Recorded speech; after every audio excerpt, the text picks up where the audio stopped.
Kids these days so shameless, selling out real friends for a paycheck. Mama didn't teach them no home training. Wanna be me so bad, but they failing. Step to the plate though, I'll take a challenger. I ain't scared of no low life scavenger. I should warn you though, if you haven't heard, I ain't no Colleen, ukulele ballanger. Shots been fired, run and tell that. Say it to my face though, not behind my back. Won't be long till you share it in the group chat. And when I call you up, you gonna backtrack. And you should've kept my name out your mouth. Fast though how it all turned out. When you try to use my name for a clout, keep on going, give you something you can talk about. Welcome into my world, you're playing my game. Thought that you could come up and they're fitting off of my knee. Talking out the side of your neck like you're insane. Cortisol levels to the roof, inflame. Kids these days so shameless, selling out real friends for a paycheck. Mama didn't teach them no home training. Wanna be me so bad, but they failing. Step to the plate though, I'll take a challenger. I ain't scared of no low life scavenger. I should warn you though, if you haven't heard, I ain't no Colleen, ukulele ballanger. Shots been fired, run and tell that. Say it to my face though, not behind my back. Won't be long till you share it in the group chat. And when I call you up, you gonna backtrack. And you should've kept my name out your mouth. Fast though how it all turned out. When you try to use my name for a clout, keep on going, give you something you can talk about. Welcome into my world, you're playing my game. Thought that you could come up and they're fitting off of my knee. Talking out the side of your neck like you're insane. Cortisol levels to the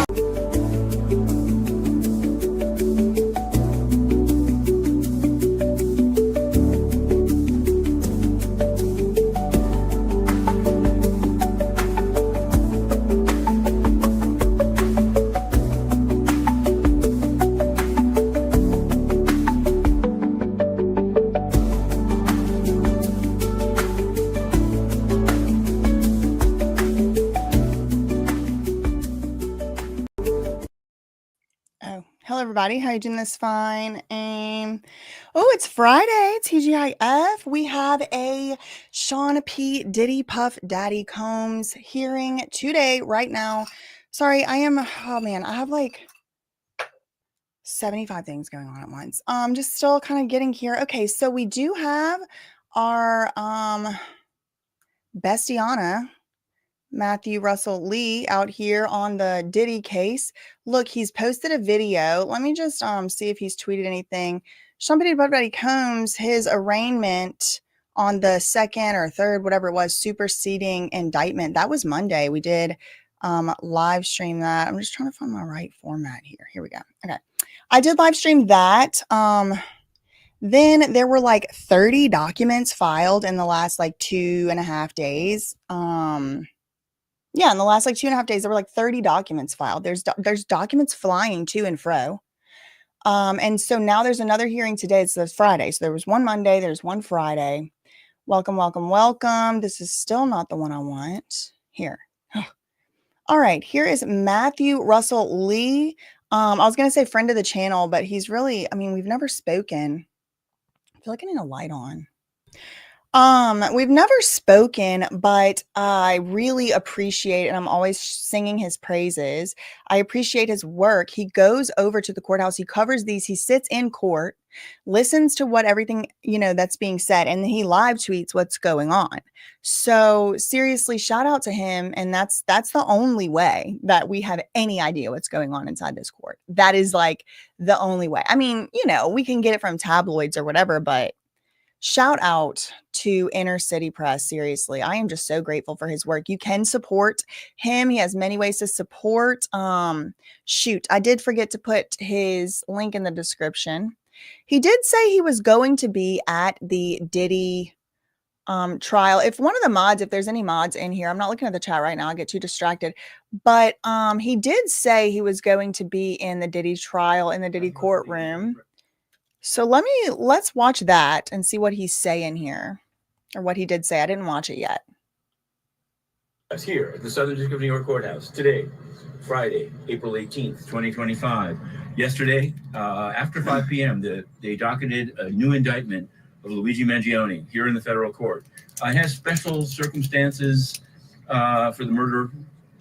That's how the indictment puts it. And so death penalty eligible. There was some talk that it would be brought into court today from the MDC to being arraigned. But that's apparently is going to be.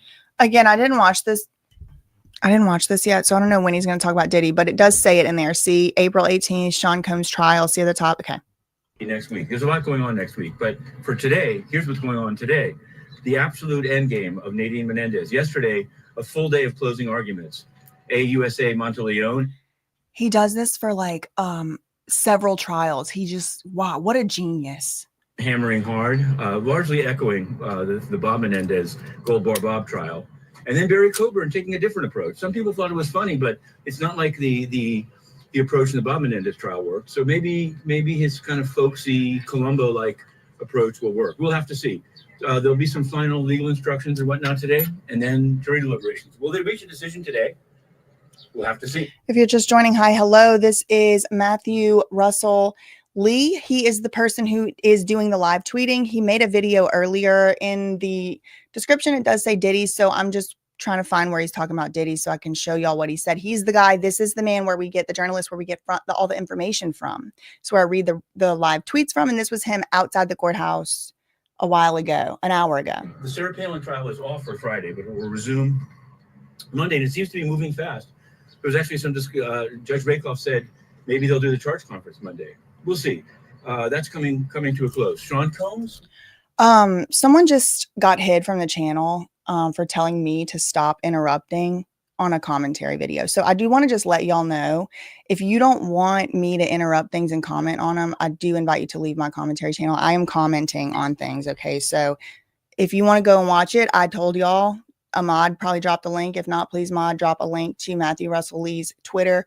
Go watch it over there and don't come back to this channel. Thank you. Have a good day. Be blessed. God bless. Amen. Now, will it be delayed or not? Sean Combs has asked for apparently a 2-week delay, although there's a lot of redactions in his request. The U.S. Attorney's Office, also with redactions, has opposed any delay whatsoever, saying it's gamesmanship. Both sides are accusing the others of gamesmanship. It's highly litigated, and we'll just have to go right down to the wire with it, with the Sean Combs situation. Meanwhile, on a more local corruption. Okay, so y'all heard that. He's recapping, the two sides want things in. They don't want things in. The two sides, they want to have a delay. Diddy's side is accusing the feds of gamesmanship. The feds are accusing Diddy's side of gamesmanship. They both accuse each other of gamesmanship. It's the truth. Okay, so now I am going to be refreshing. The current time is 11:08 a.m. Eastern. The hearing is scheduled to begin at 11. So usually it is about a 10 to 15 minute. Okay, 6 seconds ago, we get our first live tweet. The header tweet, the beginner tweet. Oh, this isn't my right thing. I keep doing the wrong one. Okay, there we go. This is the beginner tweet. Okay, now he tweeted this a few seconds ago.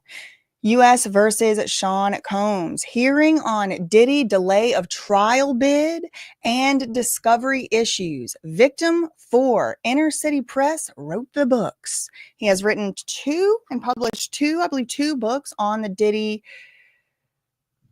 case. On the Diddy case. And yeah, you can get those on, I think, Amazon Books, Google Books, yeah, Kindle, whatever it is.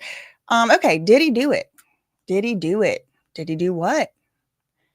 Racketeering,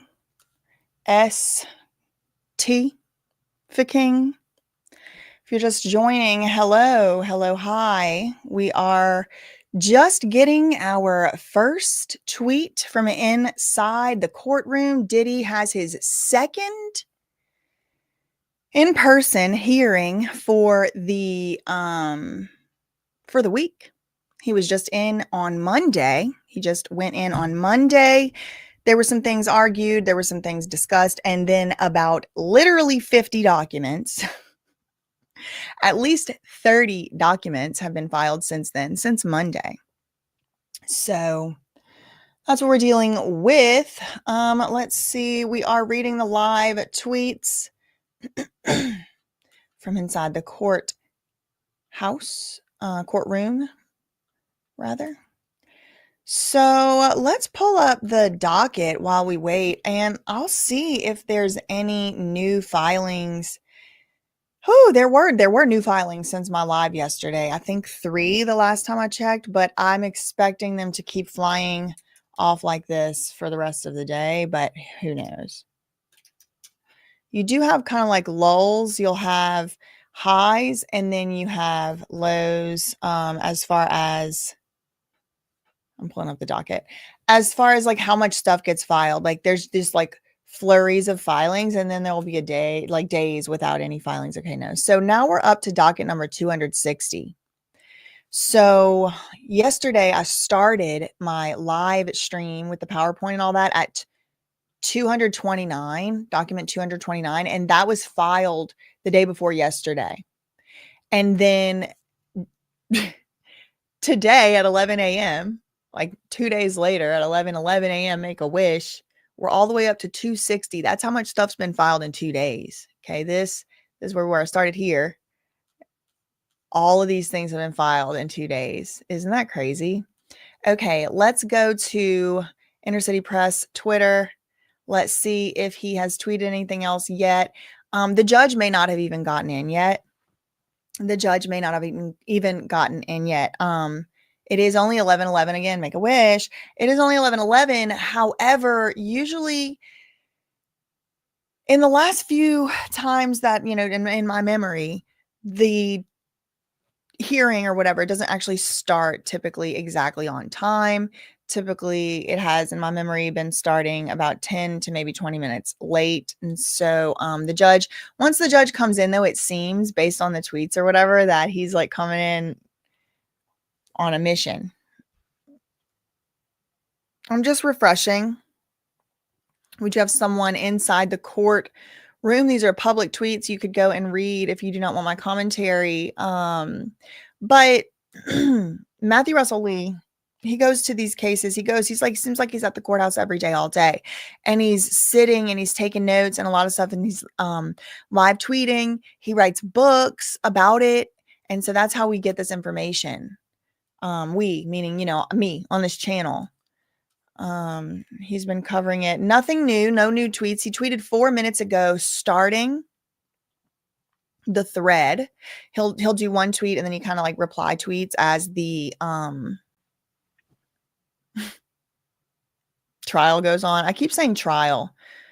It's not the trial. I say trial instead of hearing on accident sometimes, but it's just a hearing. It's not the trial. The trial starts right now. It's scheduled to start May 5th technically, but really like opening statements May 12th. Diddy's lawyers a couple days ago, or actually I believe it was Monday, on the 14th, April 14th, they did say that they may be seeking an extension, seeking an adjournment, the technical word they use, of 2 weeks. And then by Wednesday, they were going to be seeking an adjournment of 2 months.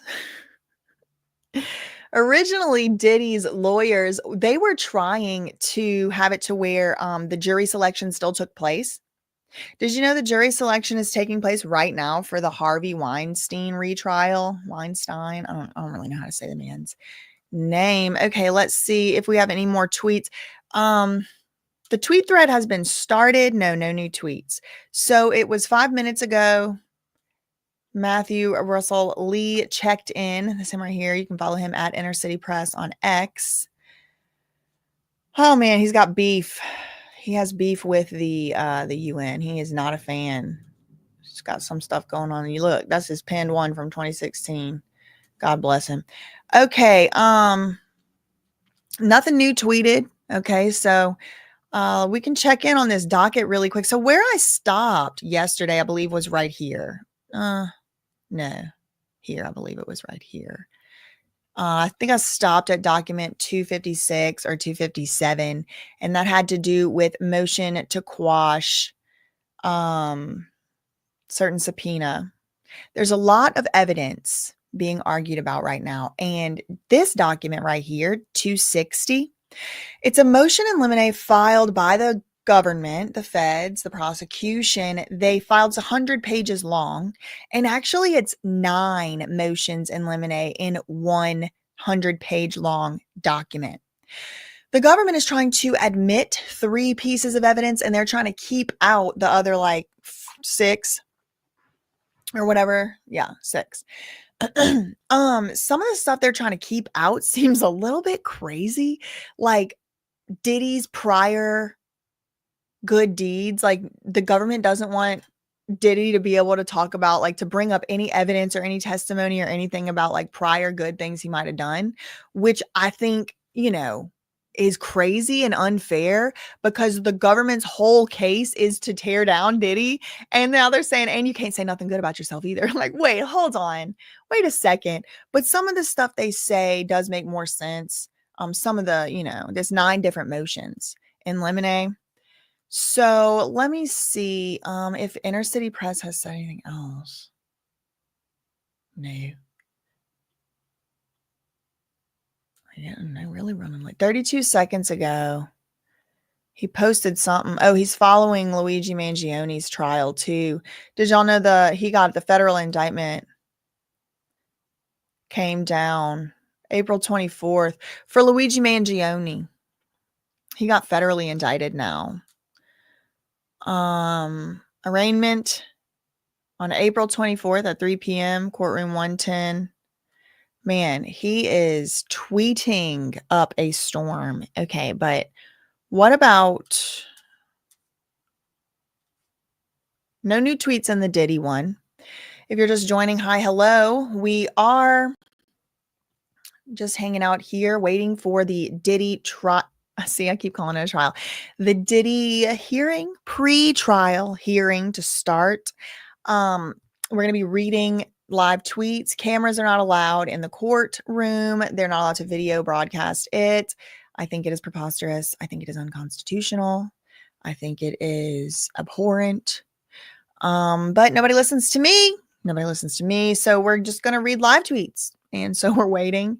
I'm assuming we're waiting for the judge to get in. It doesn't appear as though the judge has gotten into the courtroom yet. It's 11:17 a.m. Hearing was scheduled to start at 11 a.m. Issues on the table are motions in limine, motions to exclude certain evidence, also a motion or a request, it seems, to delay the trial start by up to 2 months. Okay, here comes Sean P. Diddy Puff Daddy Combs into the courtroom. I'm waiting for him to be bald-headed this time. I mean, the last time he had white hair. The time before that, it was gray. I think the time before that, it was, just the regular color, like black, the one that we're used to seeing. Sean Combs. Okay, so the tweet says, Sean Combs is brought in by U.S. Marshals. He hugs his lawyer, blows kisses to the gallery. Proceeding has still not begun as of 11:17. Thread will continue below. Okay, let me do a quote tweet to inform everybody. Breaking news.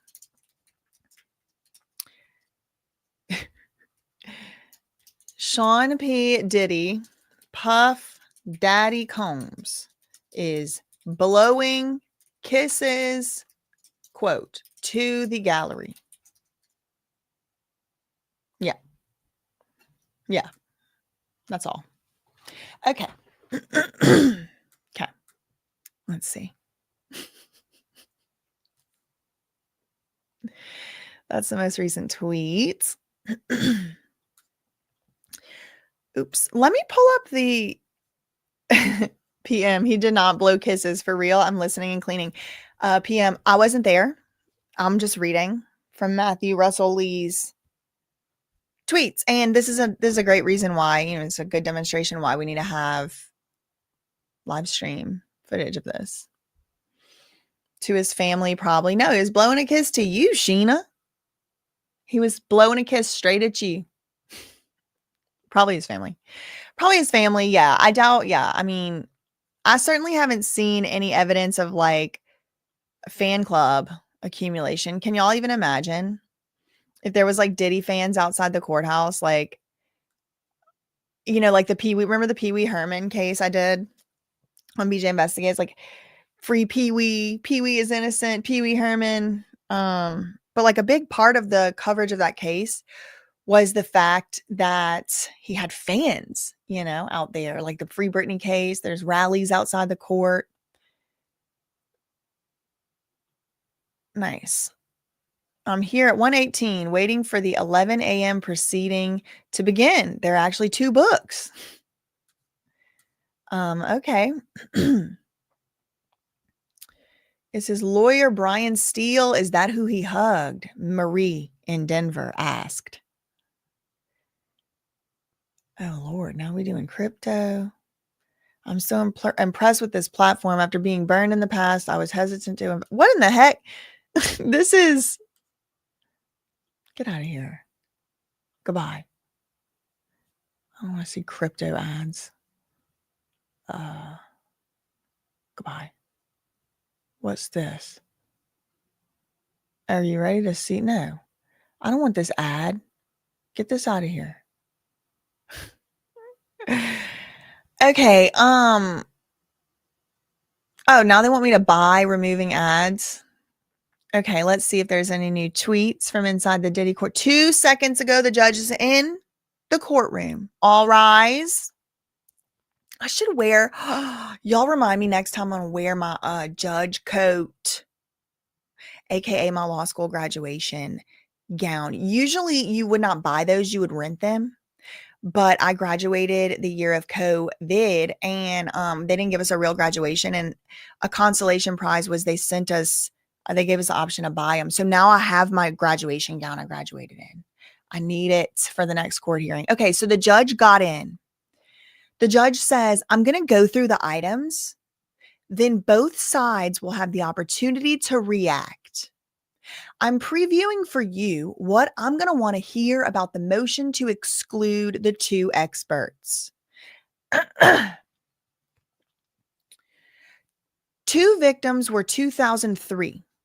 The charge runs from 2004 is what the assistant U.S. attorney said. I don't know what in the hell that has to do with what the judge just said before this. But the judge is saying, all right, everybody, hear ye. I'm going to say what I'm going to want to hear from you. I'm going to lay out the issues on both sides. I'm going to lay it out in a way where you're going to be on notice of what I want to hear from you.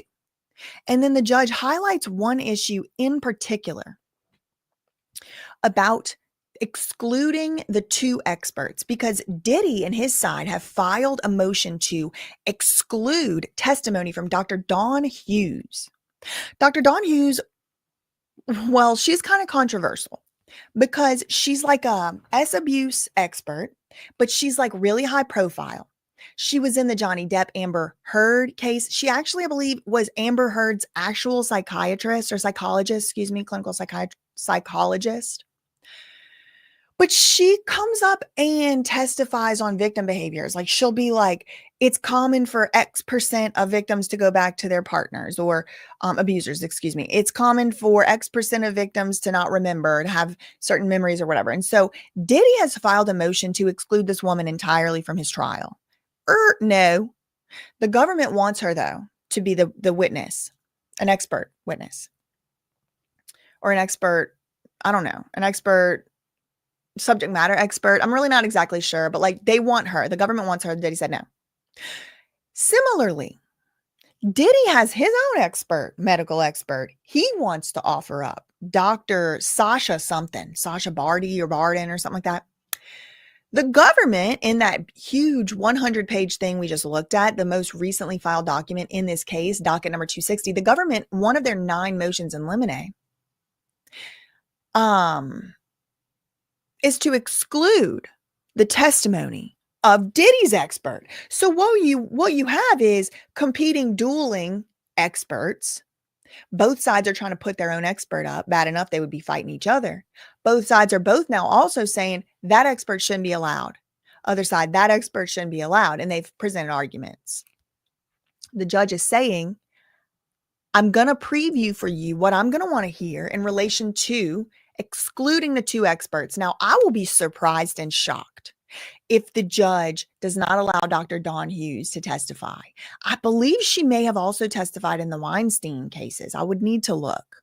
Her name came up somewhere else recently. I think it was that. Okay, the judge said, I'm denying the request for adjournment. Breaking news. The judge is denying Diddy's request for adjournment. Breaking news. The judge will start the trial as planned on May 12th. Breaking news. Let me tweet the breaking news. Oh, shoot. Okay, I'll tweet in a second. Okay. The defense under seal is asking for 2 months.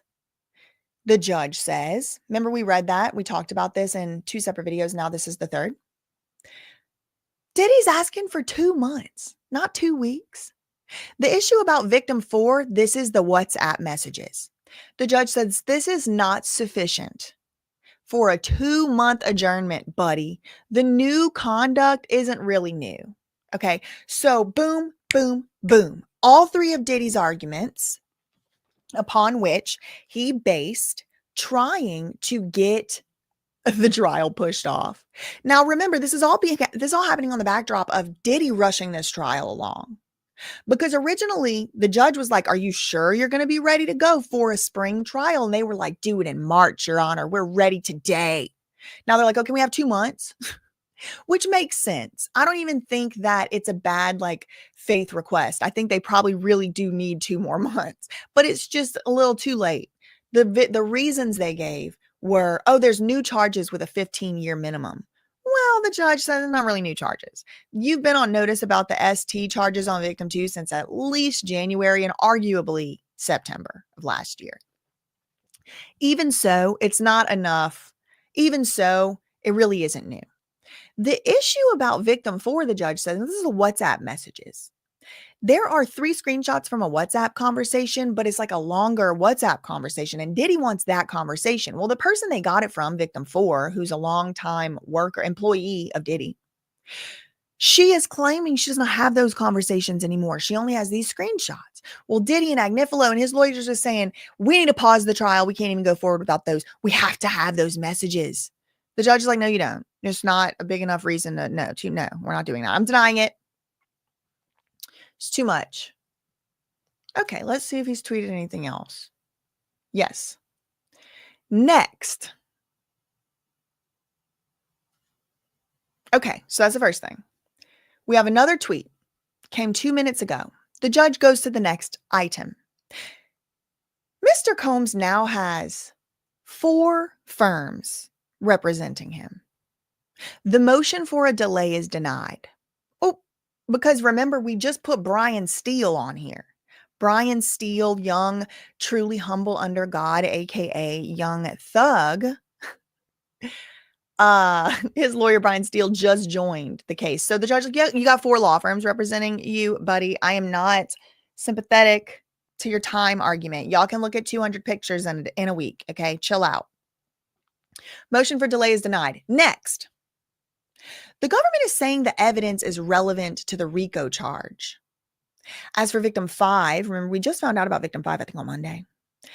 As for victim 5, the judge says, the U.S. notice explains why victim 5's alleged abuse is probative and not outweighed. Okay, so this is one other piece of evidence that's being argued about. I mean, there's I don't know, I need to make a list. I have started a list.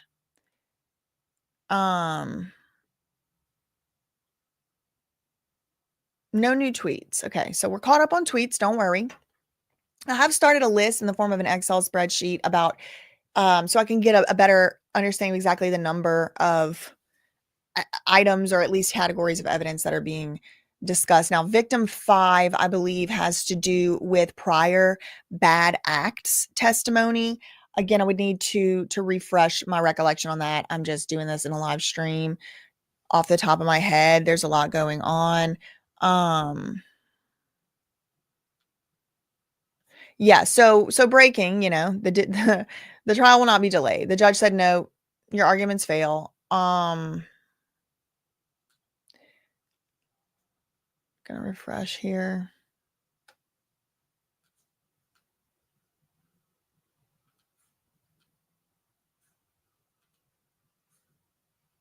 Okay, so still the most recent tweet is the most recent one we read. Combs now has 4 firms representing him. The motion for the delay is denied. Next. So let me take my little notes because then I can do a top 5, top blah, blah, blah decided in the hearing. And also I can just have a little bullet point list. Okay, let's see. Okay, so the first thing is delay motion denied. Okay, delay motion denied. And he's like, okay, there's 4 firms, not new. Victim 4, not enough. Okay. Now, next, the government, we're talking about victim 5 is the second issue. I wish I remembered exactly what the victim 5 thing was about. I just don't. And a lot of this stuff is so redacted. It's like you can't really get a good idea of what it is. Okay, new tweet, 29 seconds ago, 39, excuse me. The judge says, on the Nixon versus Tucker standards, Nixon, this is the standard of like when you can allow. I think this is the subpoena. Let's see. Under the standard, the motion to no fishing expeditions are allowed. Under either standard, the motion to quash the subpoena of victim 1 is granted in part. All prior drafts of the memoir must be disclosed. Wait a second. Breaking news. I'm not 100% sure. I'm hoping this gets clarified in the next tweet, but it appears as though Diddy is going to be able to get Cassie's memoir drafts.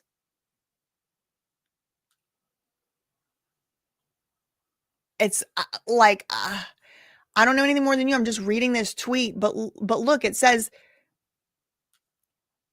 on the okay, on the Nixon versus Tucker standards. Okay, Nixon and Tucker are 2 different prior legal cases that had to do with subpoenas and trying to get criminal defendants trying to get their hands on certain evidence through subpoena. In these cases, a third party was involved. So somebody like in this case, for example, Cassie, she's a third party to this lawsuit because she is not a criminal defendant. She's not a defendant. She's not, she's a third party. So trying to get subpoenas, trying to get things. Okay, we have 6 seconds to go. Another tweet. The memoir drafts must be produced. Yes. Who is this? I think it's Cassie. No, it's saying victim 5 though. No, victim 1. Look. 2 minutes in the last 2 minutes. Breaking news. Live tweets from inside the courthouse. The motion to quash the subpoena of victim 1 is granted in part. All prior drafts of the memoir must be disclosed. Victim 1's memoir by April 25th must be disclosed over to the defense. Otherwise, the motion to quash is granted.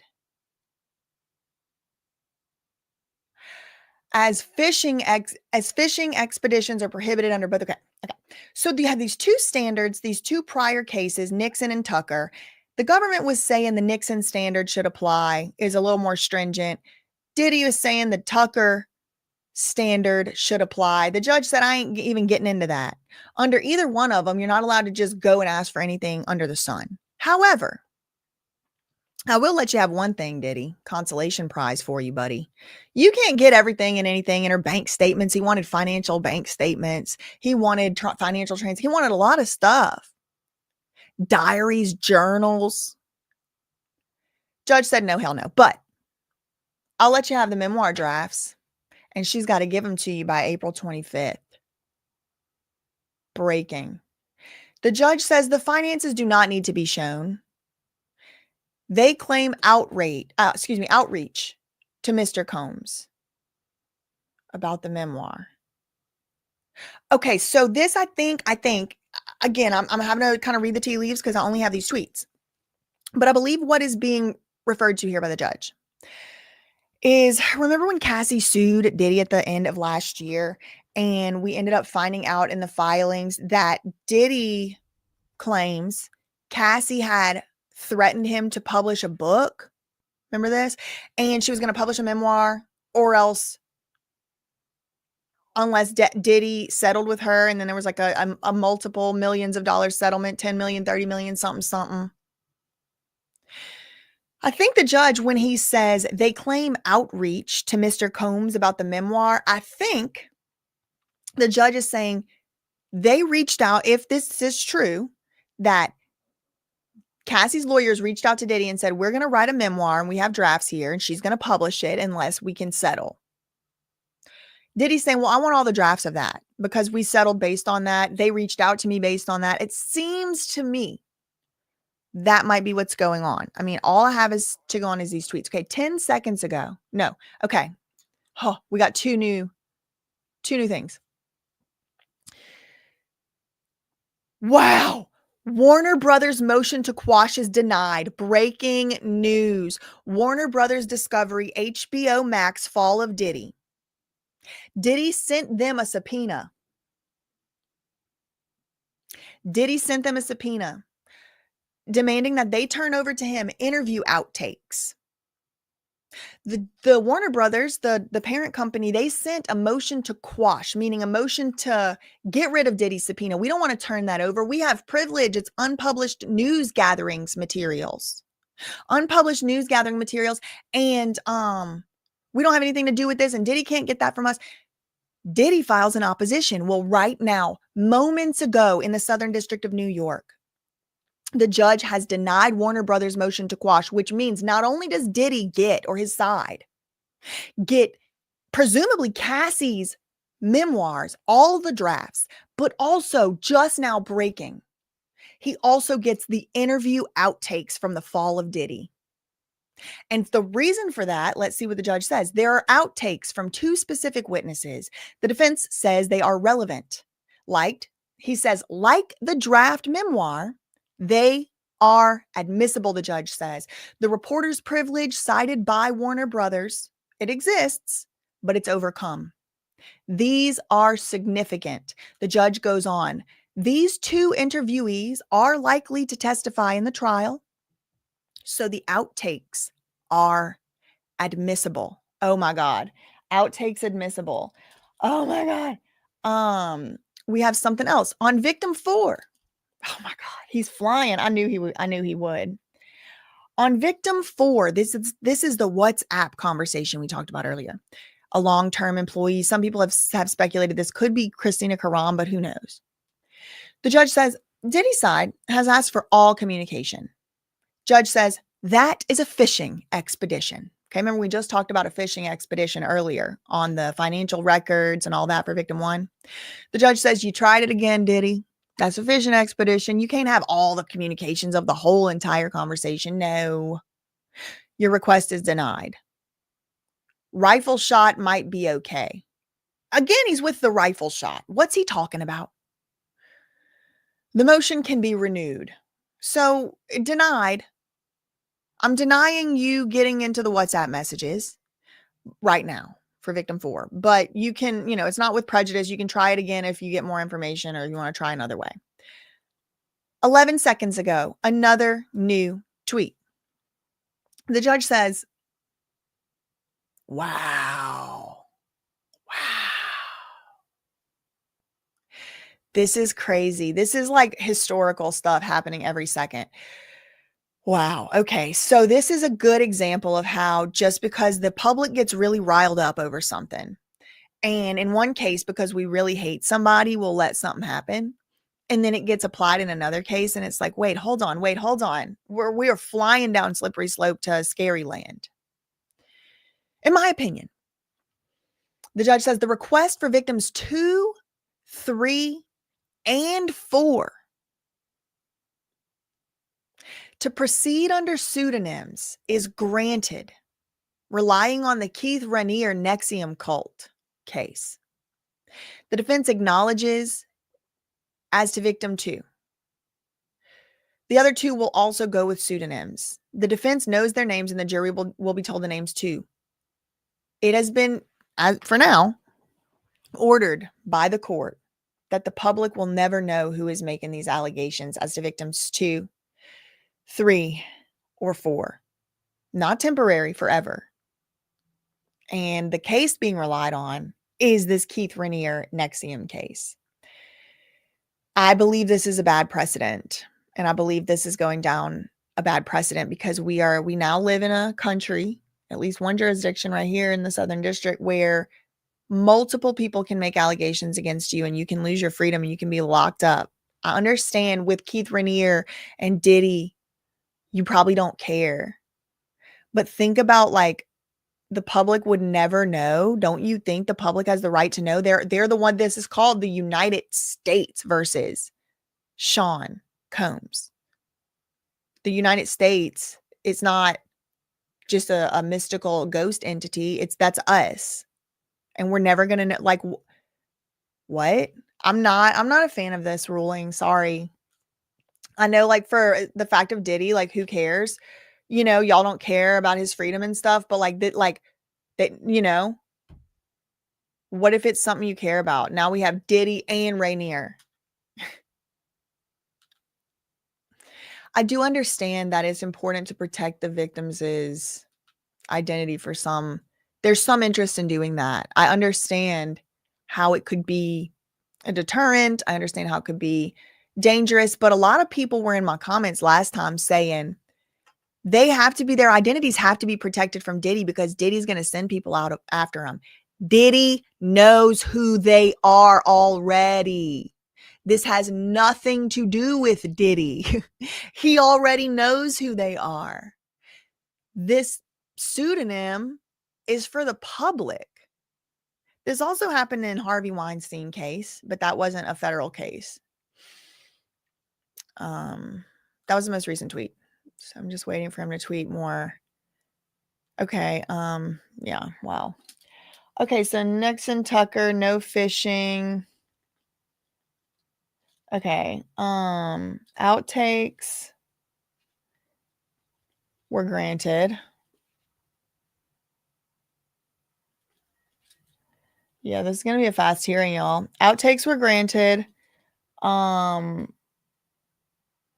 Memoir drafts were granted.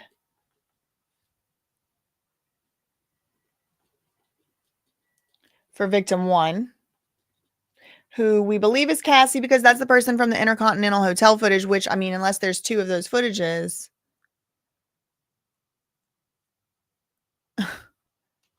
Let's see if there's any new tweets. No, that's the most recent one. I'll do a refresh.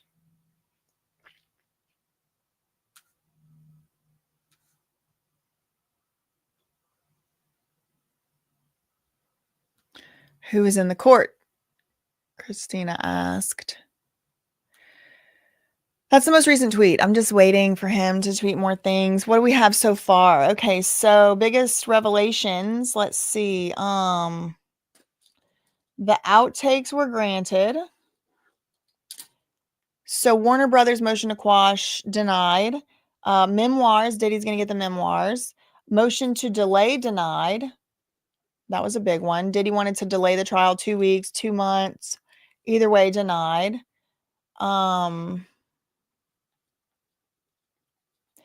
Diddy trying to get victim 4's full conversation was denied. And he was basing his request to delay the trial on that as well. So it was up at issue for at least 2 reasons. Let's see if there's anything new.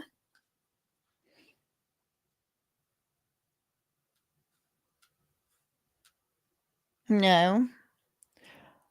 Let's see. Okay. Delay motion denied. I'm trying to keep them in order, but failed. Okay, there we go. I can't believe that. Okay, but the memoir drafts are granted, but then like other stuff he wanted, like her financial records and diaries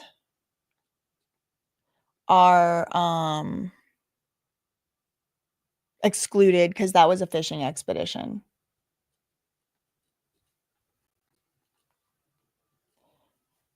And she has to turn them over by April 25th. And today is April 18th. So she has like a week. What? Okay.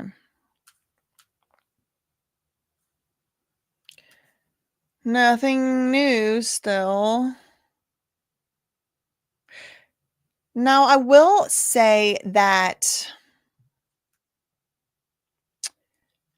just because we don't know who these Jane Does are right now does not mean that we won't eventually. Like in the Harvey Weinstein case, for example, somebody had gone by Jane Doe, but then she came out and revealed her identity as Jessica Mann. So we may end up finding out who some of these people are. We do have Cassie, I believe, will go by her name. It still affects the person. The bad things on them, scramble and make. Let's see. I'm just gonna refresh again. Most recent tweet was a few minutes ago. Let's see.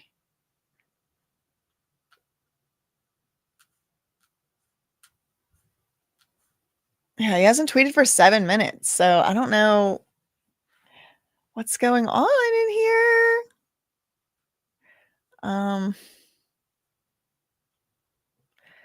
Maybe he was so shocked by the judge's finding on the pseudonyms that he fainted, like us over here. Can't go on. Let's see. I don't know how many more issues there even are to discuss. Because the motion to delay was a big one.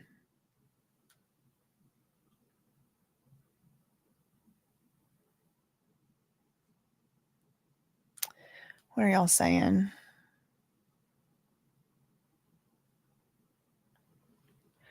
I don't know anything about any private courts or secret courts. I've never heard of that.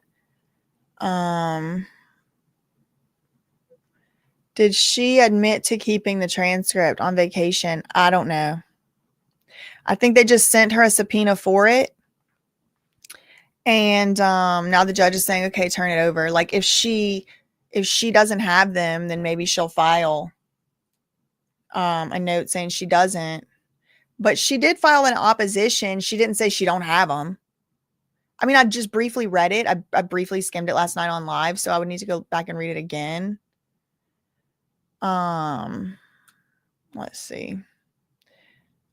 It's like a long time since the last tweet. It's been 9 minutes. I don't know what could be going on in there. Oh. What's going on here?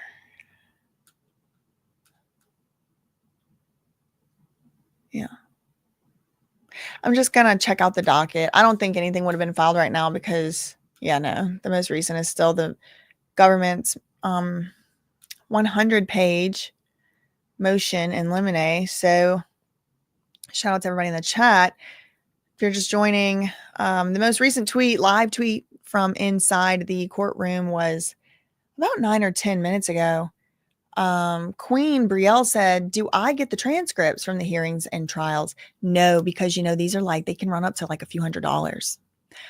You have to specifically request them. Now, some of the transcripts we do have from this case, sometimes you'll be able to get them because what happens is the transcript needs to be filed for some evidentiary purpose. Like, Your Honor, on such and such day, Diddy's lawyer said blah, blah, blah. And so you'll get the transcript filed. But no, I usually don't. I usually don't get the transcripts. It would just be, they're hundreds of pages, sometimes hundreds of dollars. It's just, I don't have the finances, the means to afford it. And I'm not even sure I have the time to like read through every single word, but it would be something very nice, very interesting to see and to have, just on hand, it would be convenient if they were just, hanging out. Again, the most recent tweet that we do have from inside the courtroom is the judge allowed the victims 2, 3, and 4 to proceed under pseudonyms, but just specifically only 2, 3, and 4 because there's going to be other ones. Like we read last night on live stream about somebody so-called a minor victim, number 2. So is that minor victim -2? I mean, I don't know. I also don't know if these same people are being called different stuff. Like, okay, could one person be employee number one, but also co-conspirator number one, but also, could they be being referred to as a few different things? And it's the same person. That's also possible. So, I mean, the reason these people go by pseudonyms, the reason that they're using pseudonyms is so we don't know who they are. So it kind of is a fool's. Oh, I always turn red when I scratch myself. So it always is a fool's errand to try and figure out who these people are, unless it's just, set in stone. Because, like, couldn't victim one, who is presumably Cassie, also be, I don't know, whatever, artist two in another scenario? Okay. 1 minute ago, we get another tweet finally. Okay, we got another new tweet update. The judge says, okay, now we move to the motion to exclude the testimony of doctors. Okay, so this is the one where the judge said he was going to be outlining where he was at with it, and then he's going to say what he's going to want to see. Okay, so motions to exclude the doctor testimony. Dr. Hughes has never spoken with these victims. Okay, that's a good point. What does she have to do with this? The assistant U.S. attorney, the government, the feds, they say the jury needs to hear from an expert about coercive control not in their ken. Coercive control not in their ken. Okay, so the government is arguing they need an expert to stand up there and say, this happens to people who are in relationships of coercive control with someone who's not their kin, right? Because there's certain behavioral patterns if somebody is their family member, like a mother, father, a partner, or whatever. Ken usually means, well, kin is K-I-N, so I don't know what that means.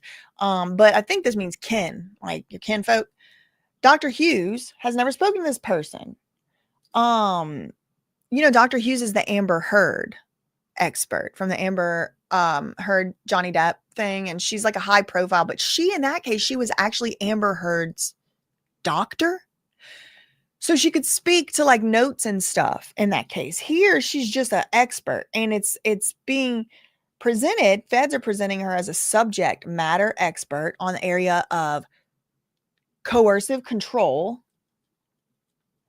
And she needs to speak to the jury, the feds are saying, about how coercive control works with somebody who's not in their kin. Diddy has opposed to this and says, no, the jury is people that live in New York. The jury is people who live in 2025 in Manhattan. These people know about coercive control. It's common knowledge. We want an expert to come in here and talk about this. Common knowledge, common sense. The government is saying we need this expert to come in. The judge says, under Rule 702B, how is Dr. Hughes applying her expertise? The Fed said it was in the Larry Ray decision. Inner City Press has a book on that case. Oh my God, it's iconic. Iconic. Love him. Okay, so the feds are citing this case, the Larry Ray case, which apparently allowed in the expert testimony of an expert who has nothing to do with this case. Because Diddy's side is like, no, the whole point of a trial is to apply the law to the facts of the case. If we were talking about combustion engines, if we were talking about ballistics, if we were talking about splatters, that's where you need an expert. You need an expert to come in and say sometimes people act in ways that are counterintuitive to how you believe and how you think. The feds are saying, no. Look, Your Honor, under Rule 702, there was this Larry Ray decision. This man was an S cult, Sarah Lawrence S cult. He wrote a book on it. Okay, nice. The judge is, it's hard to know, it's hard to know how the judge is feeling. Even if you're sitting there looking at him, it's hard to know which way he's leaning, but it indicates something, that he's asking about specifically allowing this doctor's testimony in. She's not related to this case. It kind of does seem like he might be poking holes in the government's argument. I mean, he's asking the government first about the Dr. Hughes thing. And I mean, I do agree. Like, what if she's not the doctor of somebody in this case? Like, what exactly is the point? But the Fed said it's about coercive control, not in their kin. And we need an expert, a subject matter expert, the same way as if we would need a splatter expert or,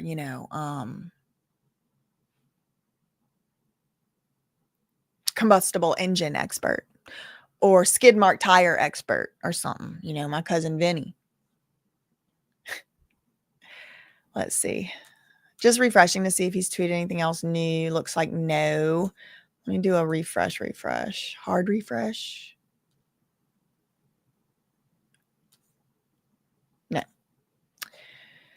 No. Okay. So the judge, if you're just joining, hello, hi, welcome. The judge is making a lot of decisions today. There have been a lot of decisions today. First one out the gate. Diddy wanted to delay the trial. He wanted to delay by 2 weeks, 2 months. Judge said, hell no, we're not doing that. Diddy wanted diaries, financial records, and memoir copies from Cassie, or victim one, excuse me. I believe it's Cassie, but it's called victim one. I don't know who it is. The judge said, no, you can't have all that. That's a fishing expedition. But what you can have is her memoir drafts, something having to do with maybe she contacted him about it in the past or something. What else has the judge decided? Also, outtakes, the Warner Brothers Fall of Diddy documentary, interview outtakes. And now, what if Diddy starts subpoenaing YouTubers?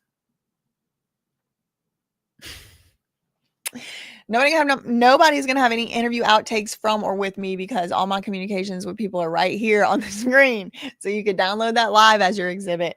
But outtakes, Warner Brothers, HBO Max had opposed that subpoena, had opposed having to turn that over. And the judge today decided, no, you got to give it interview outtakes. I'm kind of unimpressed, to be honest, y'all. I mean, this is my channel where I give my opinions. I am unimpressed with the prosecution's case so far. I mean, they've had like freaking 50 years to build this case.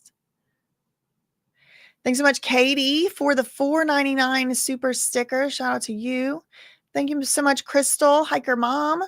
I wonder if Diddy subpoenaed whoever has Kim's journals and diaries. Wouldn't that be interesting?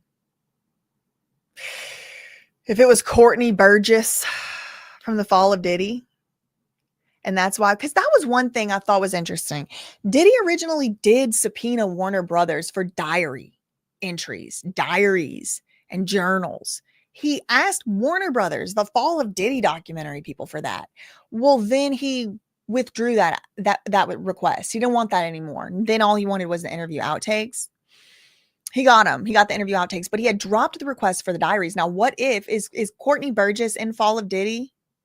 Because I know there's like 5 documentaries. There's also, the one that Harvey Levin made. Thank you so much, Crystal, again for the $5 super chat. Okay, let's see if there's any new tweets.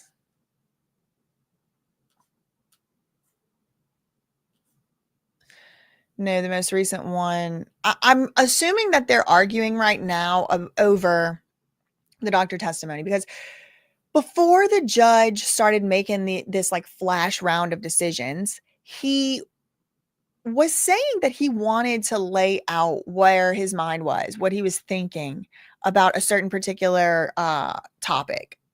And the certain particular topic he laid out was this.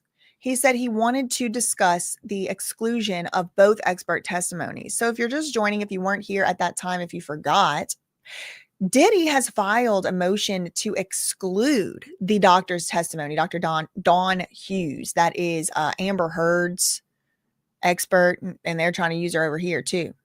Diddy's like, no, hell no, no. That woman is not anybody's doctor. She's useless. She's not no, we don't need her over here. At the same time, the government has filed their own motion to exclude Diddy's proposed medical expert, who I presume is going to get on the stand, if permitted, and call Dr. Hughes a quack. Like, I think that it's going to be dueling experts, which happens all the time. I mean, it's like every case if that needs experts. The experts are dueling, accounting experts or whatever. Okay. The most recent tweet had to do with the government, the feds. Oh, now it brought me to the book on Amazon. Very, very affordable, $9.99. Let me get back to Twitter. Okay. Okay. We have another. Oh, he was tweeting about Luigi still again. Come on. I understand. He'll be present and arraigned in federal court Friday, April 25th. So on the same day, we got the memoirs due to Diddy and Luigi Mangione arraignment. Okay. So let's get back to the Diddy docket. The Diddy, not docket, excuse me, Diddy court hearing going on right now. Most recent tweet was 9 minutes ago. Inner City Press reporting live tweeting from inside the courtroom. Started live tweeting 53 minutes ago. About 10 minutes ago. Okay. We got 13 seconds ago. The judge said, what is the relevance of the coping strategies, quote, coping strategies of the proposed expert testimony? The Fed said, well, there's some overlap, but there are additional ways of coping: self-blame, denial, use of substances such as drugs and alcohol to dull the pain of the sexual experiences. For me, I don't need an expert to tell me that sometimes abuse victims gets on drugs. I don't need an expert to tell me that. Do I qualify as an expert, from being in a family where they had some members of my family that, maybe struggled from abuse because they struggled from, maybe, who knows? Could I be an expert? Could you be an expert? Or does that mean it's common knowledge? These are the things being argued about. The judge is saying, why do I need an expert in my courtroom talking about coping strategies? And the feds are saying, oh, it's not frivolous, Your Honor. We need experts to say that in such and such percentage situations or whatever, there are coping strategies, coping mechanisms that would be like maybe drug use, drug abuse, substances, etc. Because maybe if I'm just reading the tea leaves, this is just speculation, I'm thinking, all right, if the whole case is basically, did Diddy harm these people? And one of the women is, some of these women are now today substance users. Maybe Diddy might be planning to argue she is a crackhead and you can't listen to nothing she said because she was on crack. Could it be? And then maybe the feds are anticipating that and they're saying, we need an expert in here to say, yeah, that's a common thing. And it's because this guy's abuse. So I don't know, maybe that's what they mean, but all I can do is read the tweet, and it says there are additional ways of coping. The judge is saying, what's the relevant? Why do we need Don Hughes, somebody who's never talked to anybody in this case, talking about a coping strategy? And the assistant U.S. attorney is saying, because self-blame, denial, like maybe there's some evidence that says this was consensual. We need the expert to come in and say, no, that's the denial phase. She was denying. She was in denial. And this is true. I do think it is true. I think a certain percentage of people do have denial. I do. But what is the relevance in this case, in this courtroom, is what the judge is trying to get to the bottom of. 1 minute ago, we have another tweet. The assistant U.S. attorney says, this is relevant to the charges against Diddy of ST and forced labor. The jury has a right to understand the reasoning behind the coping strategy. Judge said, okay, that's cute. But why is that Okay, so I could think outside the kin means not common knowledge. Outside the kin. Okay, all right. I was wondering what the hell that meant. I think it means like the ordinary person wouldn't know this. The ordinary juror would not know this. Diddy's side is saying the ordinary juror would know this. I think this is the like archaic way of saying it. Outside the kin. They cite Judge Winter on this. I don't know what the Judge Winter case is, but the feds are saying we need the expert testimony of Dawn Hughes from the Amber Heard trial. In this case, we need her. We need her to talk about coercive control. We need her to talk about coping mechanisms, self-blame denial using substances. And we need the jury has a right to understand the reasoning behind those coping strategies, the reasoning behind the coping strategies. Forced labor. So maybe Diddy's going to say they kept working for him. Why didn't they quit? Because we need the expert to come in and say that was a coping strategy. They kept working for him, but there's a reason, there's an excuse. 14 seconds ago, the issue is now.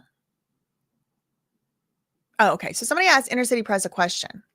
I'm not a lawyer, but does the admission of the memoir into the evidence mean that she can never publish it after the trial? If the drafts are disclosed in the trial, how can she publish it later as a book? Inner City Press said the issue for now is Sean's lawyer getting access to the draft as part of discovery. They have been granted that today. Whether it then comes into evidence and how much of it, that'll be decided at trial. Okay. Thank you, Inner City Press, Matthew Russell Lee. I think it could still be published. I don't know. I'm not going to opine because I really have no idea. I don't know about book publishing. Okay, let me refresh.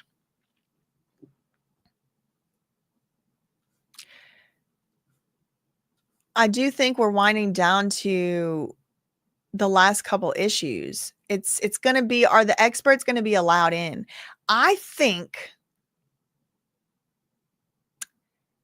predict Dr. Dawn Hughes will not be either she won't be allowed to testify or the judge is going to put I'll say a short leash on what she can testify about.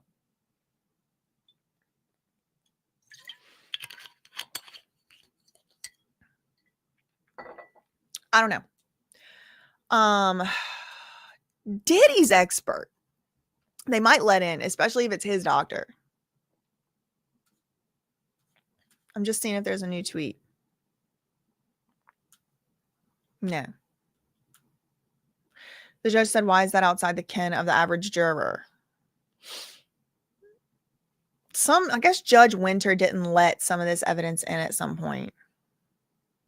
Okay, look, 6 minutes ago, I missed the second part of the tweet. They had said use of substances. No, I read it. To dull the pain of the experiences. Yeah, no, I read that part.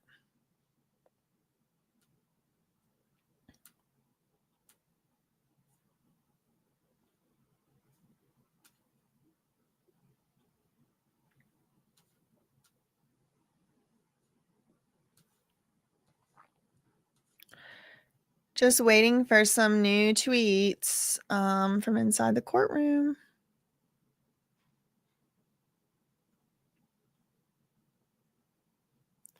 Let's see what y'all are saying.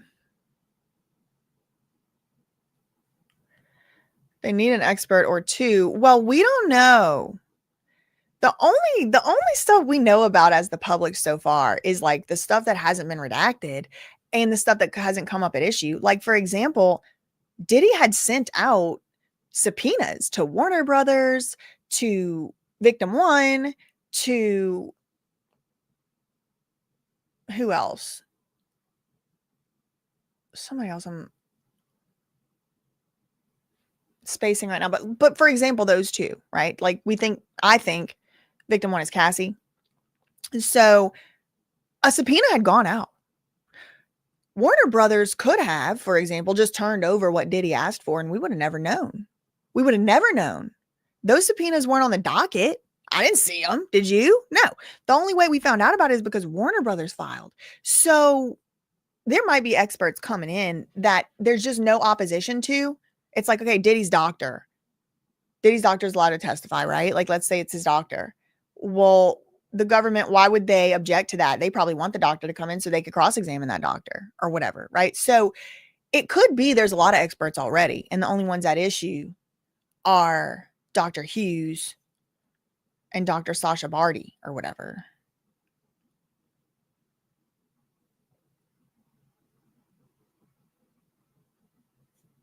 I don't think it's anything about blocking publishing rights. I really don't. I truly don't think the judge is going to allow the public to see the entire unsealed prior memoir drafts, because specifically she chose not to publish them. The only things I would think would come in that the public would ever see is just maybe a page or two of material, and that doesn't block someone's publishing rights. That has nothing to do with a publishing right. So I really don't think that's accurate. I don't know why that's like a thing that's going around, but I really don't think that's happening. Okay, 26 seconds ago, I got another tweet. The feds say Dr. Hughes has given this testimony in other cases. I don't expect her to tell jurors to give victims leeway on false memories. Rather, just victims recall in bits and pieces. The jurors should have the ability to assess fragmentary memories. Okay, so now this is a little bit closer to like medical testimony. I think this is more close to medical testimony, because if we could get like a real brain expert in here, which I don't know if Dr. Hughes is a brain expert, okay, but somebody that's like neurologically can explain that, you know, why does a veteran or a PTSD, like somebody that was in a war, these are like the quintessential examples of PTSD, somebody in a war, somebody who experienced a horrific accident, you know, whatever. It's like when you take the big group of those people and put them all together, a lot of them, some huge percent reports fragmented memories. Like they remember something very strongly and then it's black, and then they remember something else and then it's just, they can never access that memory. Like if there's 80%, let's say, of people who were in a very dangerous experience, you know, let's say with, I don't know, fire or something, let's say fire victims. And like whenever they were in the fire, they have blackout memory, like 80% of them. I think that's something, even though it's not like, okay, here's the brain scan. That's something. So I think that's sort of the angle they're going with here, but instead of a fire, it's whatever these particular situations, these particular circumstances are supposed to be, like, you know, in a relationship with Diddy or whatever. So that's the most recent tweet. Dr. Hughes. Oh, Judge, 3 seconds ago. Switching gears then. I'll allow the defense to respond on Dr. Barty. He's saying not of this based on established literature. It has to be assessed individually. You say Dr. Hughes couldn't not speak to victims. I don't know what this not speak to victims means. The judge says, okay, switching gears, and I will allow the defense to respond after I switch my gears. So he's asking both. Okay. All right. So the judge is asking, first, he's addressing the government. And then he's like, defense, I'm going to let you respond. Don't worry. But I need to ask them one more question about something else. Government, feds, y'all want to keep out Diddy's expert too. You want your expert in, you want his out. Judge says, on that doctor, he's saying that doctor, none of this is based on established literature. And you can't know what a victim of something is going to do. Just because 50%, 80%, 99% of victims have a certain behavior does not mean that these victims had that behavior. That's not fair. You have to look at each individual based on their own characteristics, their own background, their own circumstance. You have to do an entire individualized assessment on somebody. And then you can maybe kind of get an idea of to what their reason or their, you know, what was driving their certain actions. I mean, that's Diddy's side. I understand that argument, but I also understand the other argument of Dr. Hughes, where it is like, yeah, but a lot of times this happens. And I think that's important to know. I can see both sides. So the judge is saying, you know, that he's like, You say, I think he's talking to the feds, Dr. Hughes could not speak to victims and bolster them. I don't know what that means. Could not speak to victims and bolster them. I don't know what that means. Okay, let's see if there's anything new.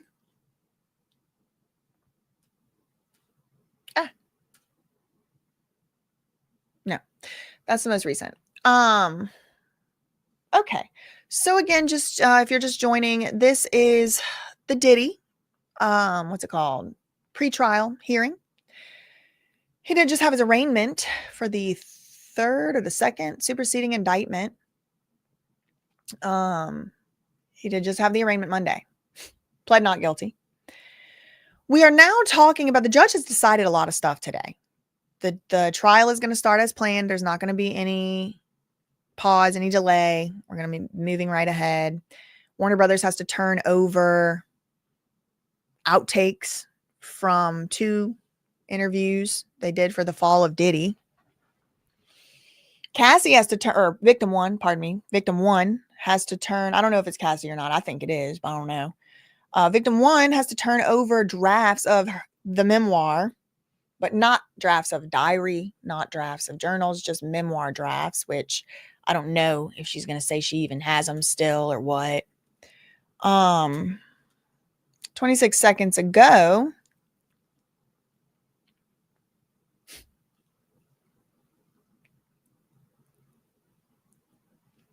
he's going to do live tweets of the trial. Thank God. Too bad it won't be televised, Inner City Press said. I mean, I agree. I totally agree. I think these should be televised. I totally think they should be televised.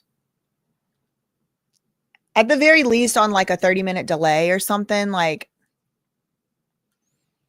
but yeah, breaking news. Inner City Press will be live tweeting the Diddy trial, and that thing is going to be long and tedious. It's going to be like 2 months, I think they were saying, which means probably longer.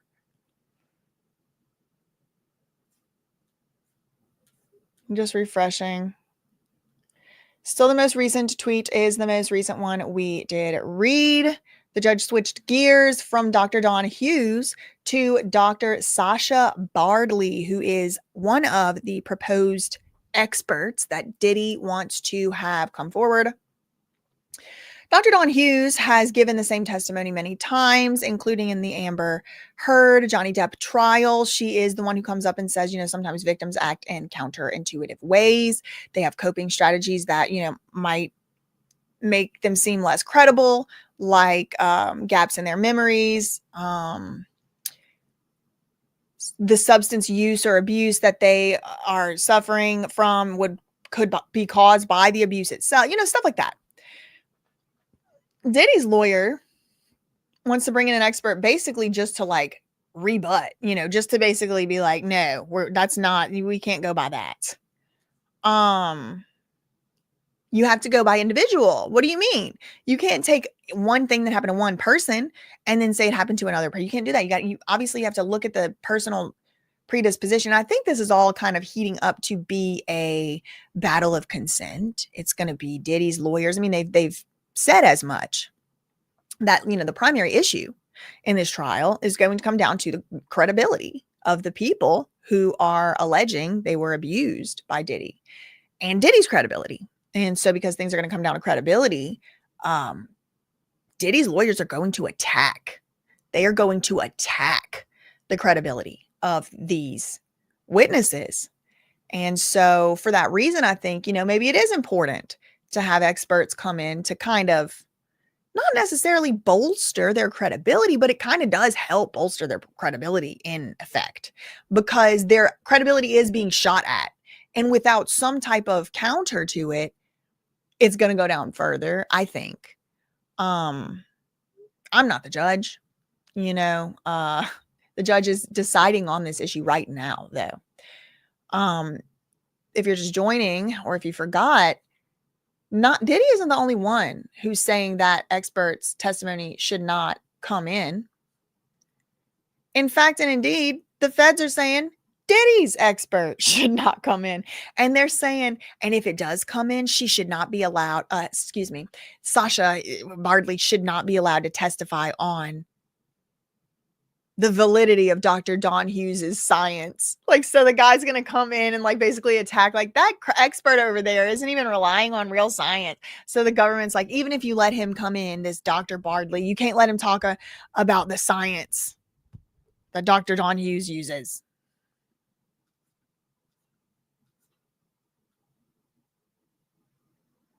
Yeah, they're going to try and tear up Cassie for sure.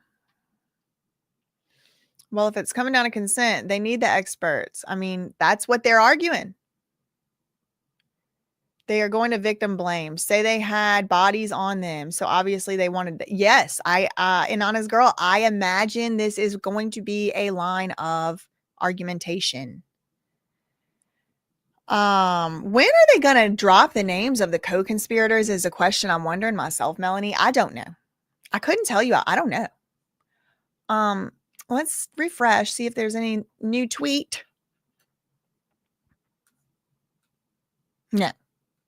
Most recent one was 5 minutes ago.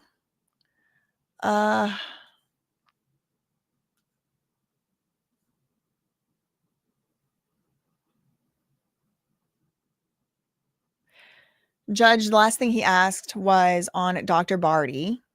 He's saying none of this based on his, he's saying none of this is based. None of this is based. Okay, on Dr. Barty, he's saying none of Dr. Hughes's stuff is based on established literature. It has to be assessed individually. You say Dr. Hughes could not speak to victims and bolster them. I don't know. I wish I knew what that meant. Kind of left me hanging.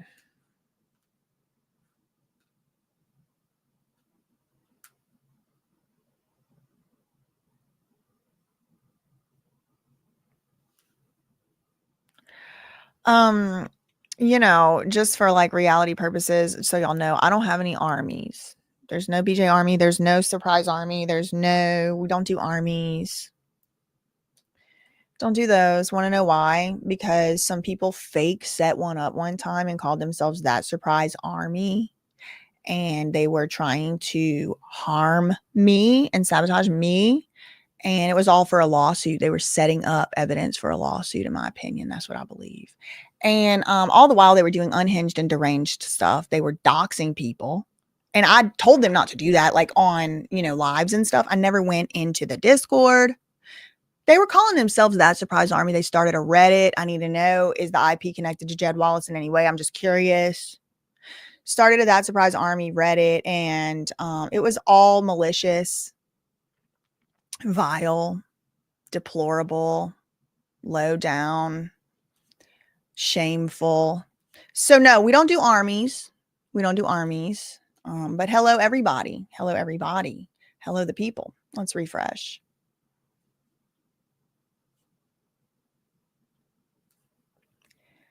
No, it's not y'all's fault. I mean, y'all don't know, but it's like you can never be too careful out here because the most insane stuff got used against me. Like, thank God I reached out to those people, and said, no, don't go to Dahlia Takali. What are you talking about? Go to Dahlia Takali's old apartment that she already moved out of. What is wrong with you?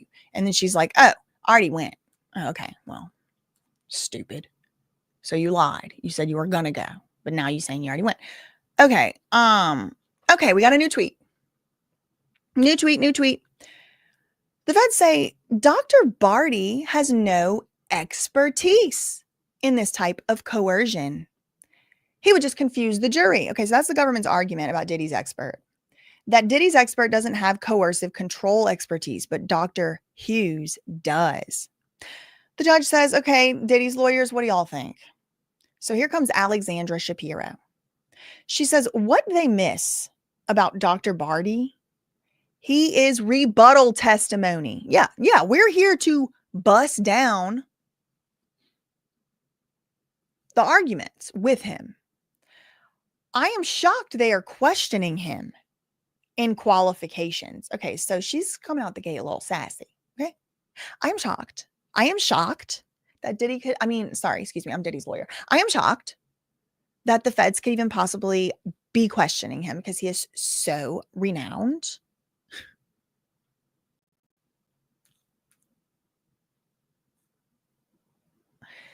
That's the most recent tweet. So this is rebuttal. This is like rebuttal testimony, which I'm assuming I'm not like in any way, shape, or form an expert in trial procedure, particularly and especially federal trial procedure. But I believe like rebuttal testimony means this guy, Sasha Barty, is going to come up to rebut what the other experts said. The other expert's going to be out here acting like all their behavior is explainable. It's fine and okay that they, didn't leave. It's fine and okay that they kept working. It's fine and okay that they denied being hurt. It's fine and okay that they don't remember everything. And the reason is because the coercive control caused that. And the reason that Dr. Hughes is going to argue that it caused that is because it caused that in other cases. So in other cases, since coercive control has caused substance use, memory blackout, denial, whatever, right? Like in other cases, since it's caused that, it caused it in these, could have caused it in these cases. Rebuttal is going to come and say, no, it didn't. You have no way to know that. Yeah, maybe it did happen in all these other cases, but that's not who we talking about. And so if you're going to let somebody come and build the credibility up, you got to let somebody come and rebut. I don't know. I mean, that's my interpretation of what I think the argument is. But the feds are saying this Dr. Barty Diddy's trying to put up is not an expert of coercion. And Dr. Don Hughes is.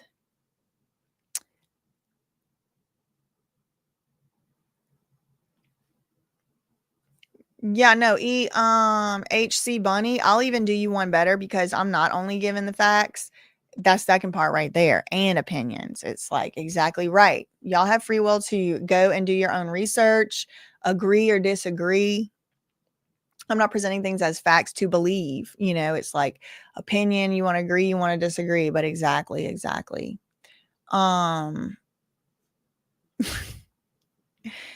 Y'all, they need to come on and decide. I mean, it is a lot of things. He was deciding a lot of stuff. Poor thing. I can't imagine. Most recent tweet was 5 minutes ago.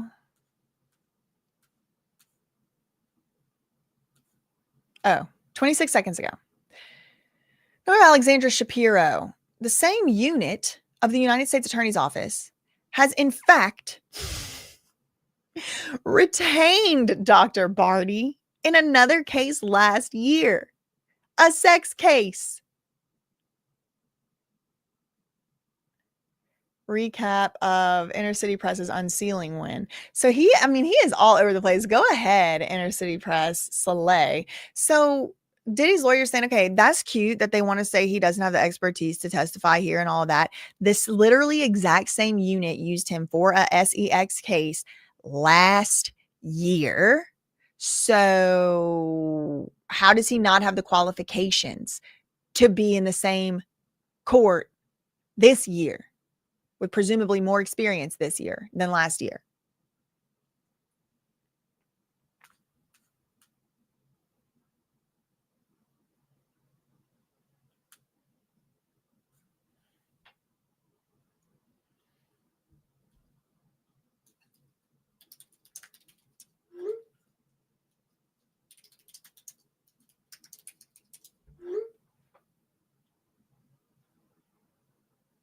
Okay, let's see if we have anything new here.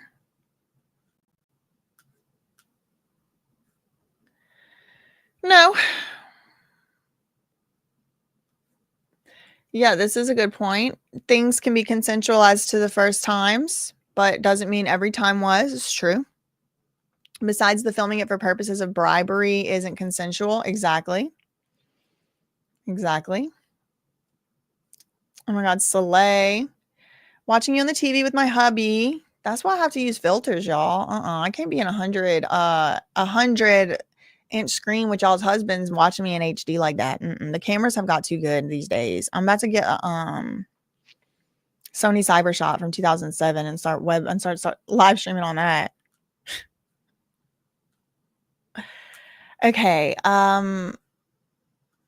Nothing new. The most recent thing was just this, like, they're going back and forth right now, just for the broader context. They're going back and forth right now on the issue of experts, whether or not they're going to let Dr. Dawn Hughes, who was in the Johnny Depp Amber Heard trial, and she apparently crapped the bed, no pun intended, on that trial. Apparently, she did not do well for herself, but she was in that trial.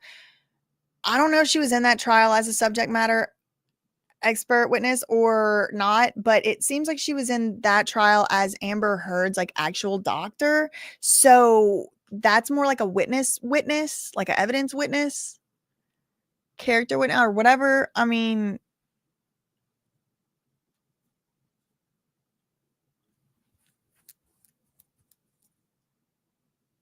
nothing new. Usually these hearings are like 15 minutes long. I'm getting tired. I wasn't prepared for this. I should have been. Because look at all that crap they filed the last 2 days. Let me go refresh the docket. I don't know why I feel like something's going to get like hit the docket while they're in court. And it's just going to be like, yeah, why not? Why not? No, it didn't. Because, a lot of times like getting filed by somebody else, paralegal, whatever. Still nothing new on here.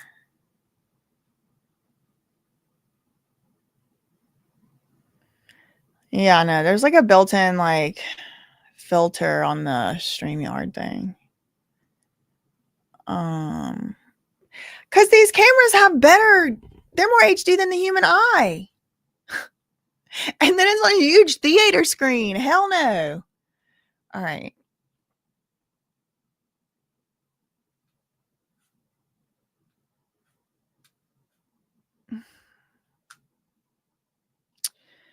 Is the judge going to let him in? Watch, there's going to be 20 more. I know. No, there was no new ones. Devil breath. I mean, like this too. Are we going to need pharmaceutical experts to come through and talk about not ScoCal. What was the one they said with GHB something? I don't know. Are we going to need some, experts to come in and testify on what that does to people? It's become a common way to rob people in NYC. Great.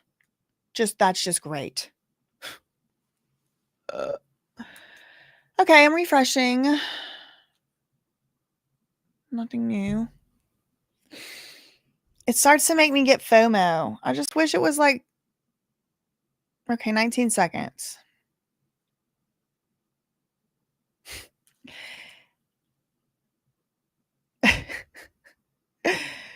Diddy's lawyers, I gotta tell you, they are the best in the business. I gotta tell you, they are up there. They're elite. Alexandra Shapiro, she says, Dr. Hughes is so amorphous, it's meaningless. She says love bombing can be a part of coercion. Anything counts. This may sound like a joke, and we never do this. What if a defendant has an expert on false accusers saying they take drugs?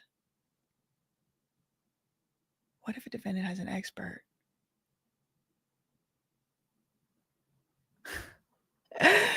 Okay. Alexandra Slay. She said, I'm sorry.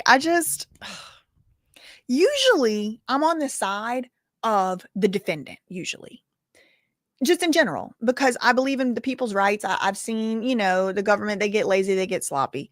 In the Diddy case, I saw that hallway footage and it kind of made me not feel like I could be on Diddy's side. So I really am just in the middle. But I have to tip my hat to Diddy's lawyers because they're just good and they're like confident and comfortable. And that's what makes it like, okay, these are like the big dogs. She's like, okay, Your Honor, this is just a joke. Just joking. It's just a little joke. It's like, hee. But what if we get an expert to come in and do the psychological profile of a false accuser? We have a false accuser expert. He's an expert or she's an expert. She's going to come and talk about false accusers. And they sit up here on the stand and they go, Your Honor, and the jury, false accusers usually take drugs and they're usually drug addicts. So if you are taking drugs, you are a false accuser, and it happens in 60% of cases. What if we did that, Your Honor? Because that's basically what the feds are trying to do with Dr. Hughes. Trying to say, 80%, 40%, a few, a majority, whatever, of people have done this in the past. So that must be what's going on with Diddy's alleged victims.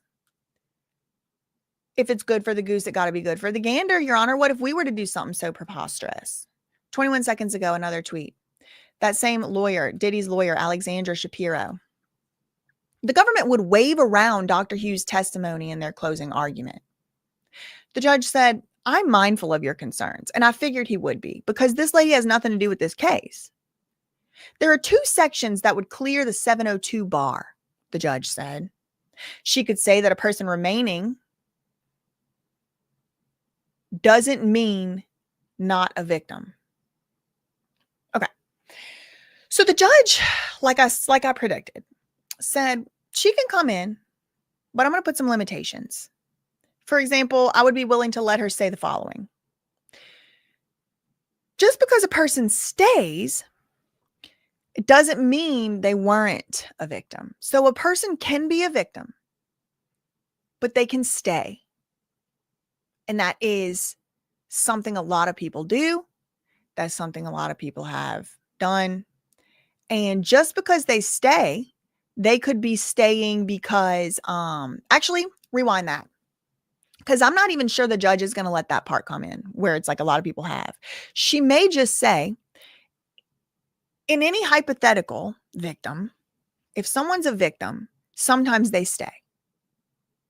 Sometimes they stay, sometimes they don't. And so for that reason, we don't know if Cassie was a victim or not. Because Diddy's going to come and say Cassie was not a victim, she stayed. So we got to have somebody come in and say, yeah, but just because you stay doesn't mean you're not a victim. Right? Do you see how that's a different argument than most people stay? Most people stay. I don't know. That's what I can glean from one tweet. The judge is telling Diddy, though, I understand your argument. I'm sensitive. I'm mindful. I'm mindful of your concerns, the judge is saying to Diddy. Because what's Diddy saying? She's just going to bolster these people's credibility. She's going to say, because it happened in other cases, it's happening here. And that's just not fair. The judge is like, all right, I hear you. But you are going to come after her, too. You're going to come after their credibility. You're going to say they stayed. You're going to say they was crackhead. You're going to say all kind of stuff. So for that reason, what if I had the expert come in on the government side, but all they can really say is, just because the person remains with Diddy, that doesn't mean they weren't victimized, which is what Diddy's lawyer is saying in the tweet ahead. That's so amorphous. Like, put a 1 in the chat if you already knew that. Just because someone stays, it doesn't mean they're not a victim, because sometimes somebody might not be able to leave for any reason. Sometimes, maybe they got a kid together. Maybe they don't want to leave their kid. Maybe they don't have enough money. That's a big one. Don't have enough money to leave. So you can be a victim and stay, because where are you going to go? Conservatorship or jail? And what are you going to do? Now, I hear you. On the other side, people might say, she shouldn't have stayed. Should have left anyway. I hear y'all. But I think that it's important context for the jury to know and think about. Maybe she didn't have enough money to leave. In a circumstance, in any circumstance, not just this Diddy thing. Let's see if there's any new arguments. The judge has offered a seeming compromise between the two sides, between the two parties. Okay. Something else has come up here. The judge says, also, Dr. Hughes on delayed disclosure. What do you say? Delayed disclosure means you didn't say anything about it for 20 years. You didn't say anything about it for a delayed amount of time versus like I went straight to the police. I called the police immediately versus, 10 years, 5 years, 3 years, 20 years, whatever. Delayed disclosure of the event. Diddy's lawyer said it's not supported by the sources they cite. I have reviewed Dr. Hughes's prior testimony. It will be hard to restrain her. That's what Diddy's lawyer said.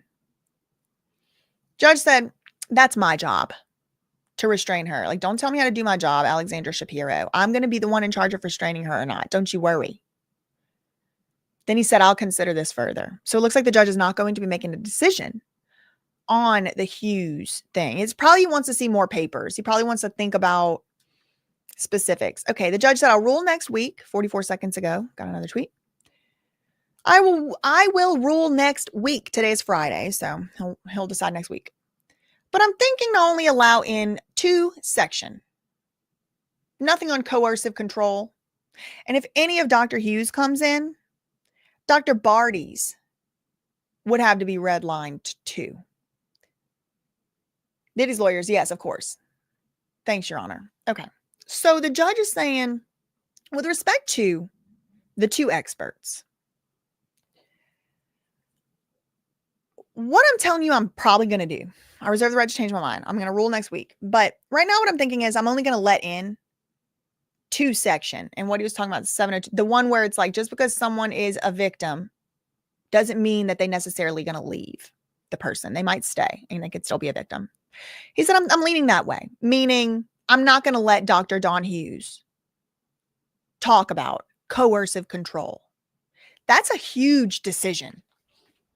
That's a huge decision, in my opinion. Hasn't been made yet. Hasn't been made yet. I want to be very careful with my words. This is a live stream, but it would be a huge decision because for a long time, Dr. Don Hughes has been allowed to come into these courts in the Southern District of New York and to say victims sometimes often do XYZ LMNOP, substances, coercion, coercive control, tactics, love bombing. What is coercive control? What does it look like? It looks like love bombing. It looks like isolation. It looks like the judge is saying, I'm not letting that in. It's going to be hard for the feds to make their case on coercion if they don't have a expert talking about coercion. Now, is that necessarily a bad thing? I don't know. I don't know. But the judge says if any of Dr. Hughes comes in, meaning I might not let her ass even come in if she's allowed in this courtroom. Dr. Barty, Mr. Rebut witness over there, he would have to be kept on a tight leash too. Alexandra Shapiro, Diddy's lawyer, said, yes, of course.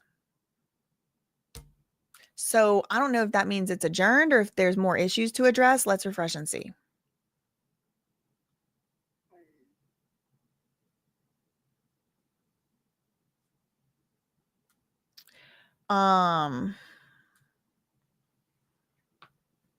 Refreshing.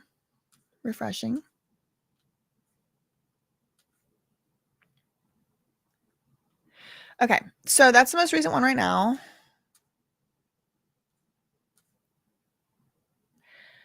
The judge did not decide an order, yes or no, one way or the other. Yeah, it is a long hearing. He did not decide yet today. He's going to decide it next week, but it looks like he is leaning toward not allowing Dr. Hughes in at all. If he allows her in at all, maybe he's going to let her in. But just to talk about if there's a victim, she or he may stay, may leave, may stay, and that's it. That it would only be because Diddy and them are trying to say she stayed, she can't be a victim. Well, maybe an expert does need to come in and say sometimes somebody could be a victim and not leave. They could stay. There could be many reasons, but that doesn't mean she's not. The judge said, but if she comes in at all, even for that, I'm only going to let Diddy's expert talk about just right on point what this Dr. Hughes said. We're not going to be getting all off in the weeds about hypothetical coercion and hypothetical cases. We need to talk about this case. I see the reasoning. Diddy's lawyer seemed to also see the reasoning. Refreshing. I am assuming that was the last issue, but usually Inner City Press will tweet adjourned. So I'm going to wait a couple more minutes just to make sure that the hearing's not still going on.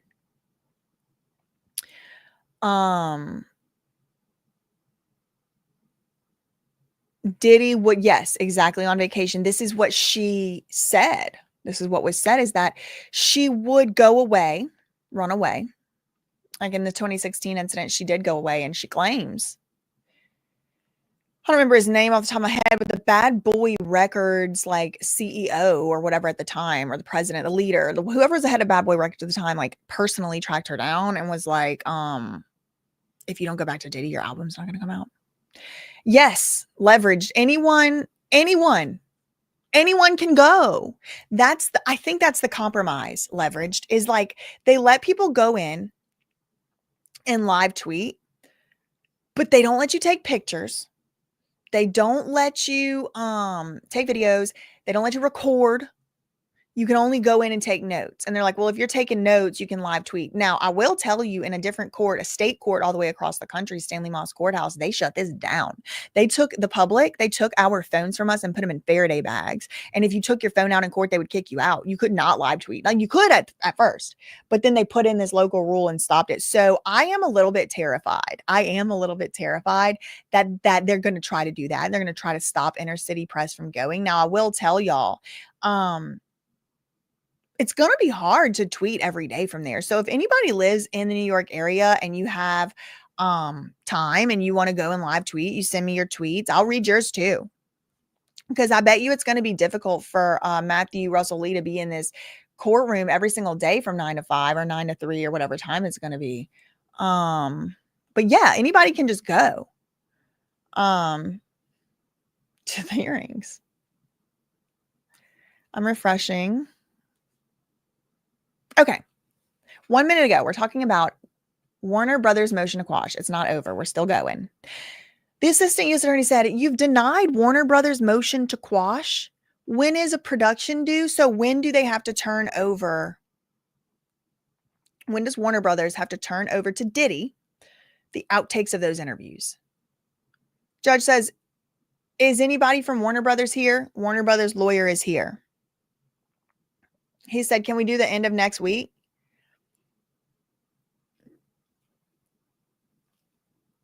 We'll do the end of next week. Okay, so probably more things were discussed between here. These are like short tweets. So maybe there was some conversation that went on. But end of next week, so by a week from today, Diddy's side will have the interview outtakes from the fall of Diddy, the two interviews, the individual A and individual B, the outtakes of the interviews. Diddy had originally asked for diaries, journals, things like that. He withdrew that. He only wanted the interview outtakes. The judge did grant him to get those today. And by the end of next week, so by a week from today, his side should get them. The feds, the assistant U.S. attorney, she says the jury questionnaire. We propose to send edits by Tuesday. Okay. Originally, the jury questionnaire was really the only reason for this pre-trial conference, but then there was like other stuff that got added. The assistant U.S. attorney said, we are concerned about asking prospective jurors to disclose their history with S abuse in writing. They don't know where the answers would go. We propose doing this type of questioning in person. Agnifilo said they might be reluctant to talk about it. So both of them are saying, I think it would be more likely that the people would actually be honest, because what you really want is the situation in which the juror, the prospective juror, is most likely to be honest, to be truthful. And Agnifilo is saying they're much more likely to be truthful sitting down by themselves writing than they would be in person. The feds are saying they're much more willing. They're going to be much more likely to be honest if they can just tell us in person and not have to write it down. They don't know that this stuff can be posted, published in the news. They don't know. They might not want to write it down. So they might just say no. Now, in the government's actual questionnaire, they said to the juror, you can answer this question or you can write private, and a time will be provided to you at a later time to say it. Either the government said that or Diddy. One of the questionnaires, one of the proposed questionnaires. They both submitted proposed questionnaires. Diddy's is much longer, has a lot more questions. Stuff like about past history of S abuse, thoughts, attitudes about certain types of S relationships, et cetera, et cetera. I think a good compromise would be that middle, would be write the questions down. If the people are comfortable to answer them, let them write. If they, for some reason, don't know where it's going, don't want to answer it, and, it says in the question prompt, if you are not comfortable writing this down, put private, write the word private, and an opportunity will be provided to you at a later time to answer this question in a private setting. I think that is probably what they should do. That seems like a good compromise, because really it's about the truth. It shouldn't be about gamesmanship. It should be about who's the most impartial juror. They should have the feeling of freedom to say in the most comfortable answer to a question. It is a relevant question whether someone has priorly been as assaulted. It is. For the purposes of the law, it's been established. I'm not telling you my opinion. I'm saying, like, it's relevant. It's coming up in the Ghislaine Maxwell trial because somebody had lied or answered incorrectly because they were distracted while they were filling out their form, which could be true. But that still is further support for the reason of doing it like that. Ask the question in writing. If they don't want to answer it in writing, they can write private. And then if they don't want to talk about it, they can write it. And then if it gets to the time where they're in person and they're saying, I don't want to talk about sexual assault with somebody because I don't want to talk about it, then they need to be disqualified as a juror anyway, because they can't be on this case. The whole case is as assault, or like trafficking or whatever it is, So if somebody's not comfortable talking about it at all, not just their own experience, but like at all, that is a good reason to disqualify them from being in this case.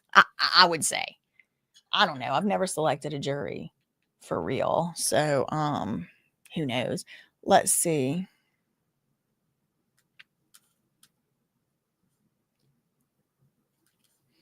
That's the most recent tweet. Yeah. So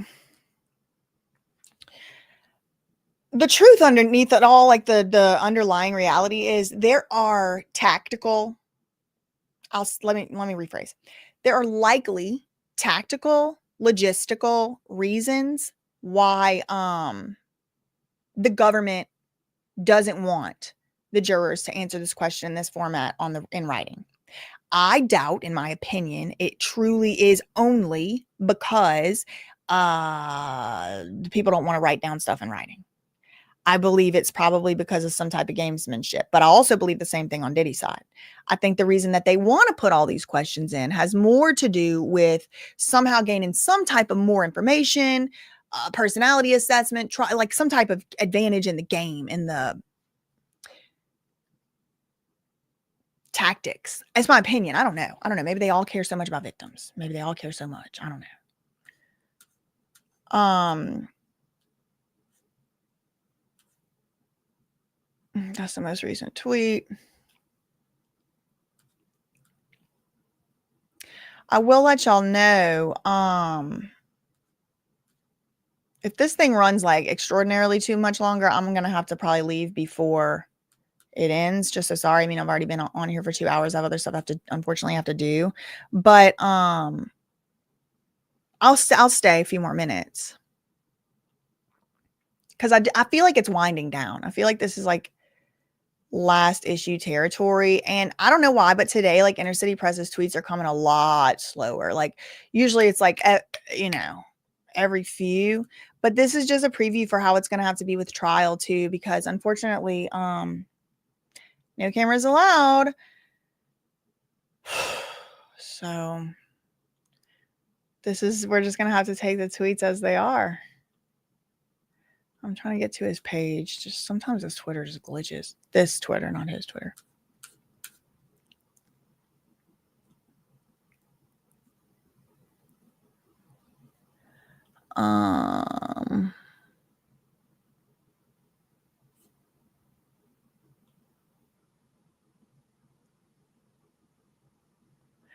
They're just talking about the jury questionnaire, but the feds have said that they want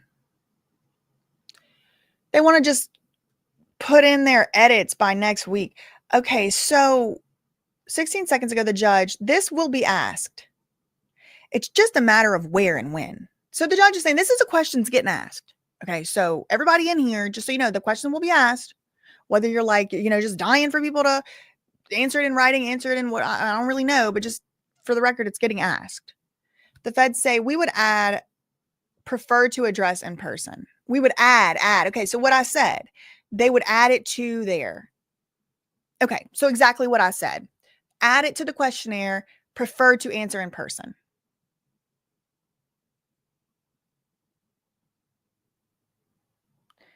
Agnifilo is nodding. I'm nodding, and now underlying my nodding.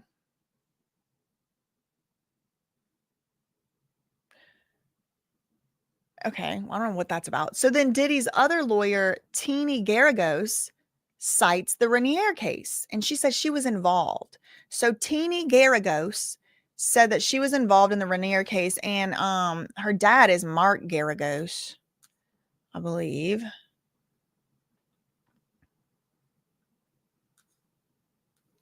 The Rainier case, I was involved. So the questions are going to be asked. It's just going to be a matter of where and when. The feds are saying, the feds are saying they would prefer this to be answered. The feds are saying they would add to the questionnaire, prefer to be answered in person. Mark Agnifilo apparently starts nodding, and he's like, now I'm underlying my nodding.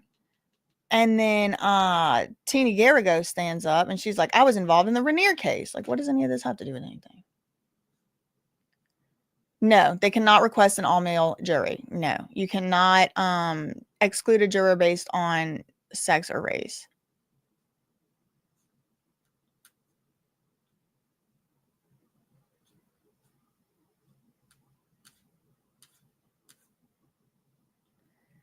Okay, just refreshing.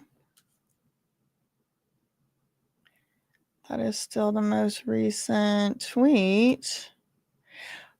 But the government is saying, can we just like do our proposed edits and like by Tuesday, can we submit them? And then you just decide on the questionnaire like on Tuesday.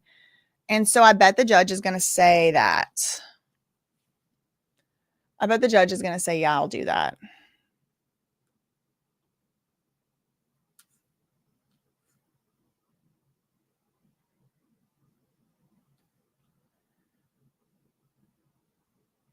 Okay, 27 seconds ago. Victim 3. This is the one where there was like all this secret, redacted, huge black bars, blocks, redacted. I've spoken to her lawyer, Diddy's attorney says. It's not clear to me. It's not clear to me it's something she's pushing. Her reaction is, meh, as I was told. This is Diddy's lawyer. Meh. She understands her identity may be known by the public. The government says she hasn't spoken publicly. Not true. Okay, so this person has spoken publicly. The government says victim 3, the feds, they want to use victim 3 in her testimony saying, her. They want to use victim 3 in her testimony and said, she hasn't spoken publicly, so we need her to be a pseudonym. We need her to be a Jane Doe. It's not even clear to me, Diddy's lawyer said, that is something she's pushing. She's like, meh. She understands her identity may be known by the public. The government says she hasn't even spoken. So they're trying to get her identity out, victim 3. And one of the reasons why the judge granted the motion to keep her name private, the government wanted to keep her name private from the public, is because she hasn't spoken publicly. Diddy's lawyer is saying that's not true. That's not true. She has spoken publicly.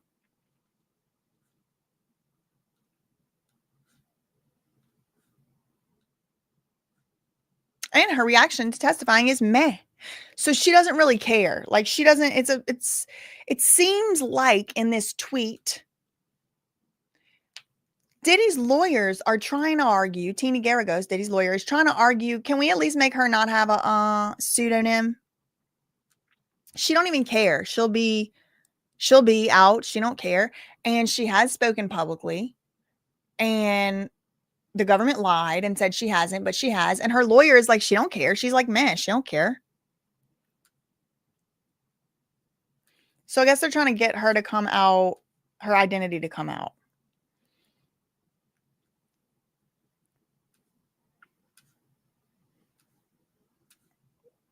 "16 seconds ago."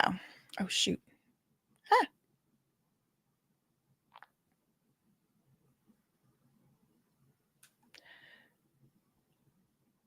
If we can't tell people who she is, hold on.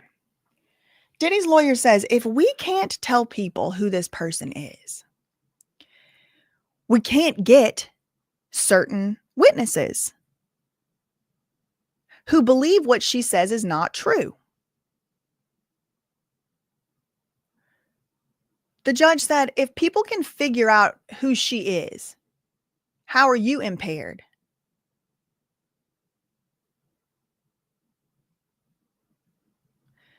Diddy's lawyer said the victims could be nameless, but not our witnesses. So, okay, let's say one of these victims, it can't be Cassie, because Cassie has said she'd come, I think victim 1 is Cassie. So victim 1 has said she'll come forward with her real name. Victim 2 apparently don't care. She's meh, apparently. And then there's victim 3 and 4. Victim 3 and 4 are so far right now have been ruled by a judge to be able to go by a pseudonym. They can go by Jane Doja or whatever. The judge is saying, yeah, that's fine. Like, why does the public need to know their names? If you can figure out who they are, why does the public need to know? But Diddy's lawyer is saying, okay, so let's say one of them, Jane Doe 2. Let's say I have, who's one of Diddy's? I have Sean Combs. I have, what's his name? Justin Combs over here. I have Justin Combs over here, and he's going to say, Jane Doe number 2 is a liar, and he's going to say how he knows. But he can't do that if he is not allowed to know who Jane Doe 2 is. I don't know if that argument is strong because the jury will know.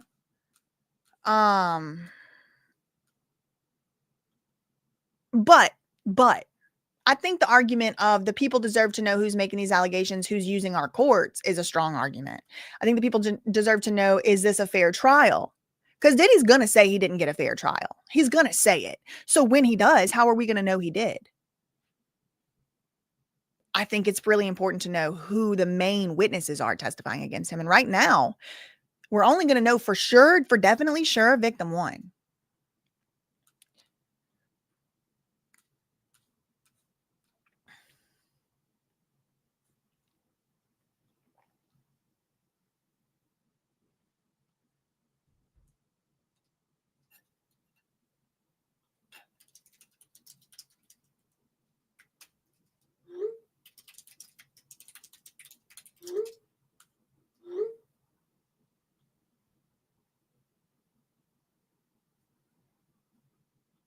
Let's refresh.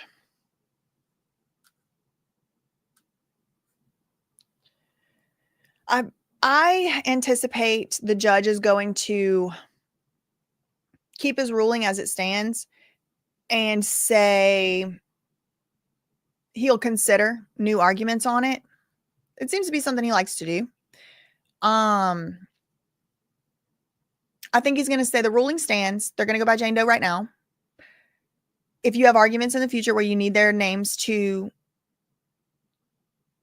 be disclosed for some reason, whether it be to witnesses or whatever, renew the motion and we'll look at it at that time. That's what I imagine the judge is going to do today on this particular issue. Let me refresh. If you have found this to be useful, you are welcome to donate to the legal fund, linked below. You are welcome to super chat, super sticker. Got some merch. Yes, I do have some merch. It's new. It is new and it is limited edition. And once it's sold out, it's gone forever.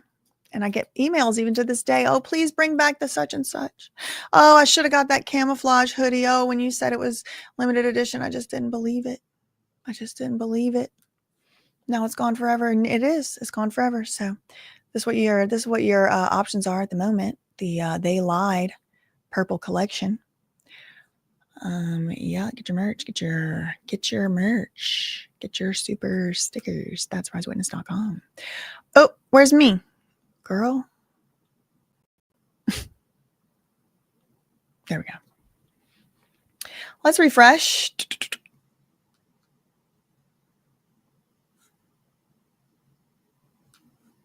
Eight seconds ago. The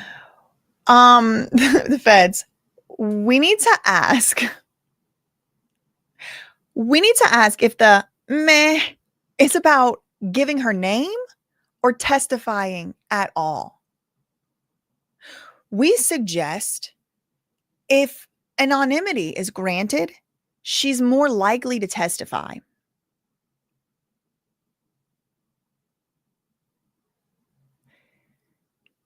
Diddy's lawyer Agnifilo says, anonymity in criminal cases, we take it seriously. We agreed as to victim 2. Meh may be okay.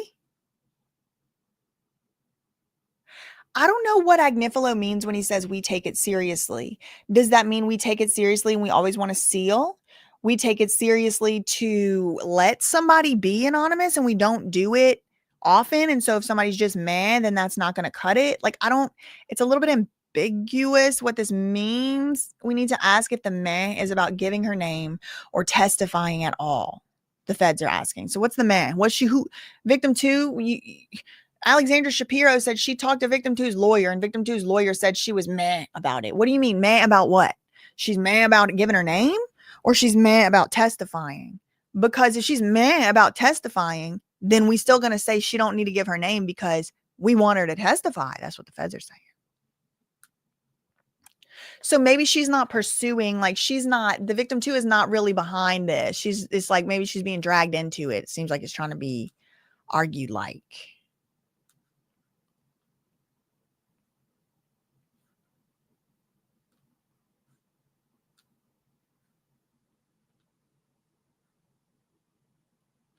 That is the most recent. Again, I don't know what this means. It's ambiguous. When Mark Agnifilo, Diddy's lawyer, says anonymity, which is like being anonymous, in criminal cases, we take it seriously. What does that mean? Like, we take it real serious if you're trying to be anonymous. Why? Like, because we want to keep them anonymous, because we don't want them to be anonymous. Like, what do you mean you take it seriously? I'm sure if we were in there, if we had it on camera, we would be able to know.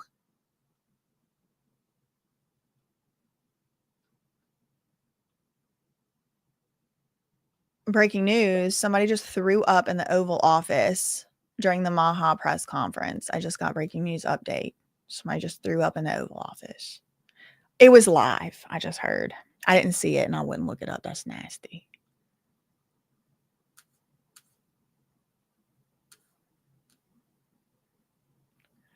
Again, we don't know what victim 2 is meh about.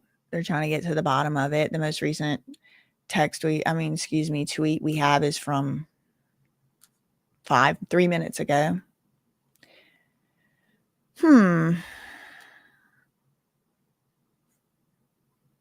6 seconds ago, we got a tweet. Agnifilo, good point.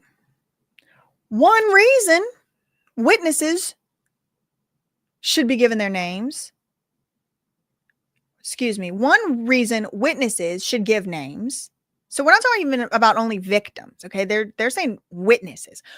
Again, this isn't only about victims from the case.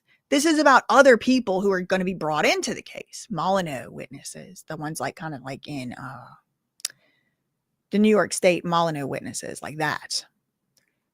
One reason witnesses should give their names is so people learn about it. The public, the people. That's my point.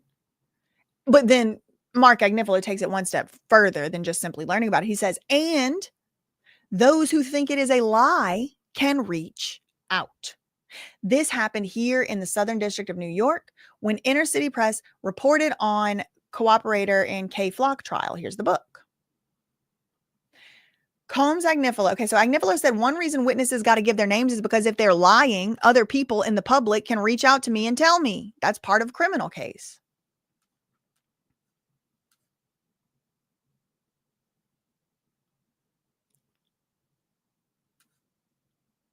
And then he puts his book in.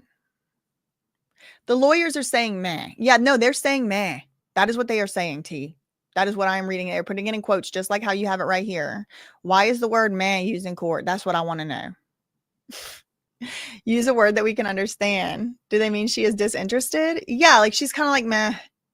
Yeah, I think it means disinterested. Yes, I think that's what it means.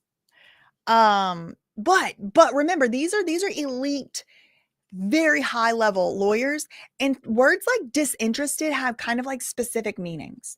Meh doesn't, right? So it creates ambiguity so that you don't have to be held to what you said.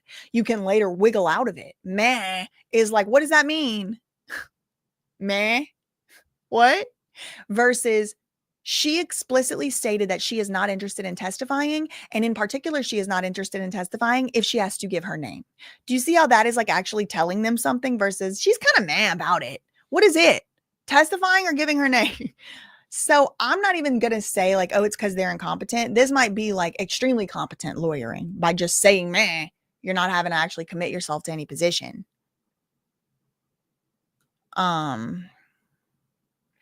Refreshing here. Most recent 3. Okay, now we got a Menendez update. I haven't been keeping up with Nadine Menendez, lawyer, expresses concern her jury will rush to convict her on Friday afternoon to not have to come back and deliberate more on Monday. We'll see by 5 or later than that. True, I could see that being an issue. Okay, let's see. What about the Diddy? When the Diddy trial?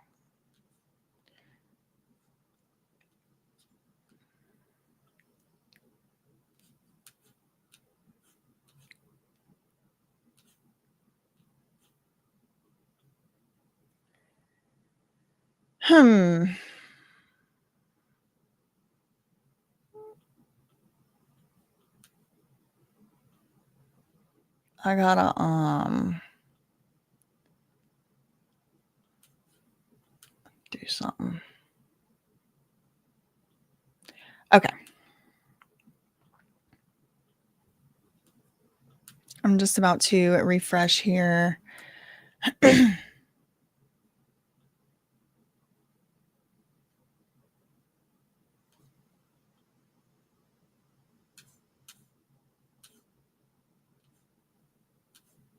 All right. Most recent tweet, still 4 minutes ago. Okay, 4 seconds ago, we get another tweet. Maureen Comey, in the Maxwell case, which I tried. So we have the freaking all-star cast here. They can't get a solid conviction that's not going to survive. That's going to survive a overturn to save their damn life. Here's Maureen Comey, prosecutor of the damn decade. In the Maxwell case, which I tried, anonymity for victims of Jeffrey Epstein was considered and granted. Judge said it is granted here. Okay, so they made the victims anonymous. This case is ongoing. I did not anticipate this was going to be a 2.5 hour long hearing today, so I am going to have to call it there.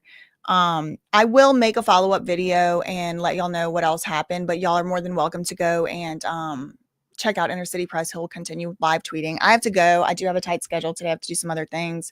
So sorry about it, but that's all I really had for today. I'll do a recap in a later video. In the meantime, thank you very much, Jamie, for the $2 super chat. I really appreciate that. And for becoming a member. Shout out to everybody that became a member today.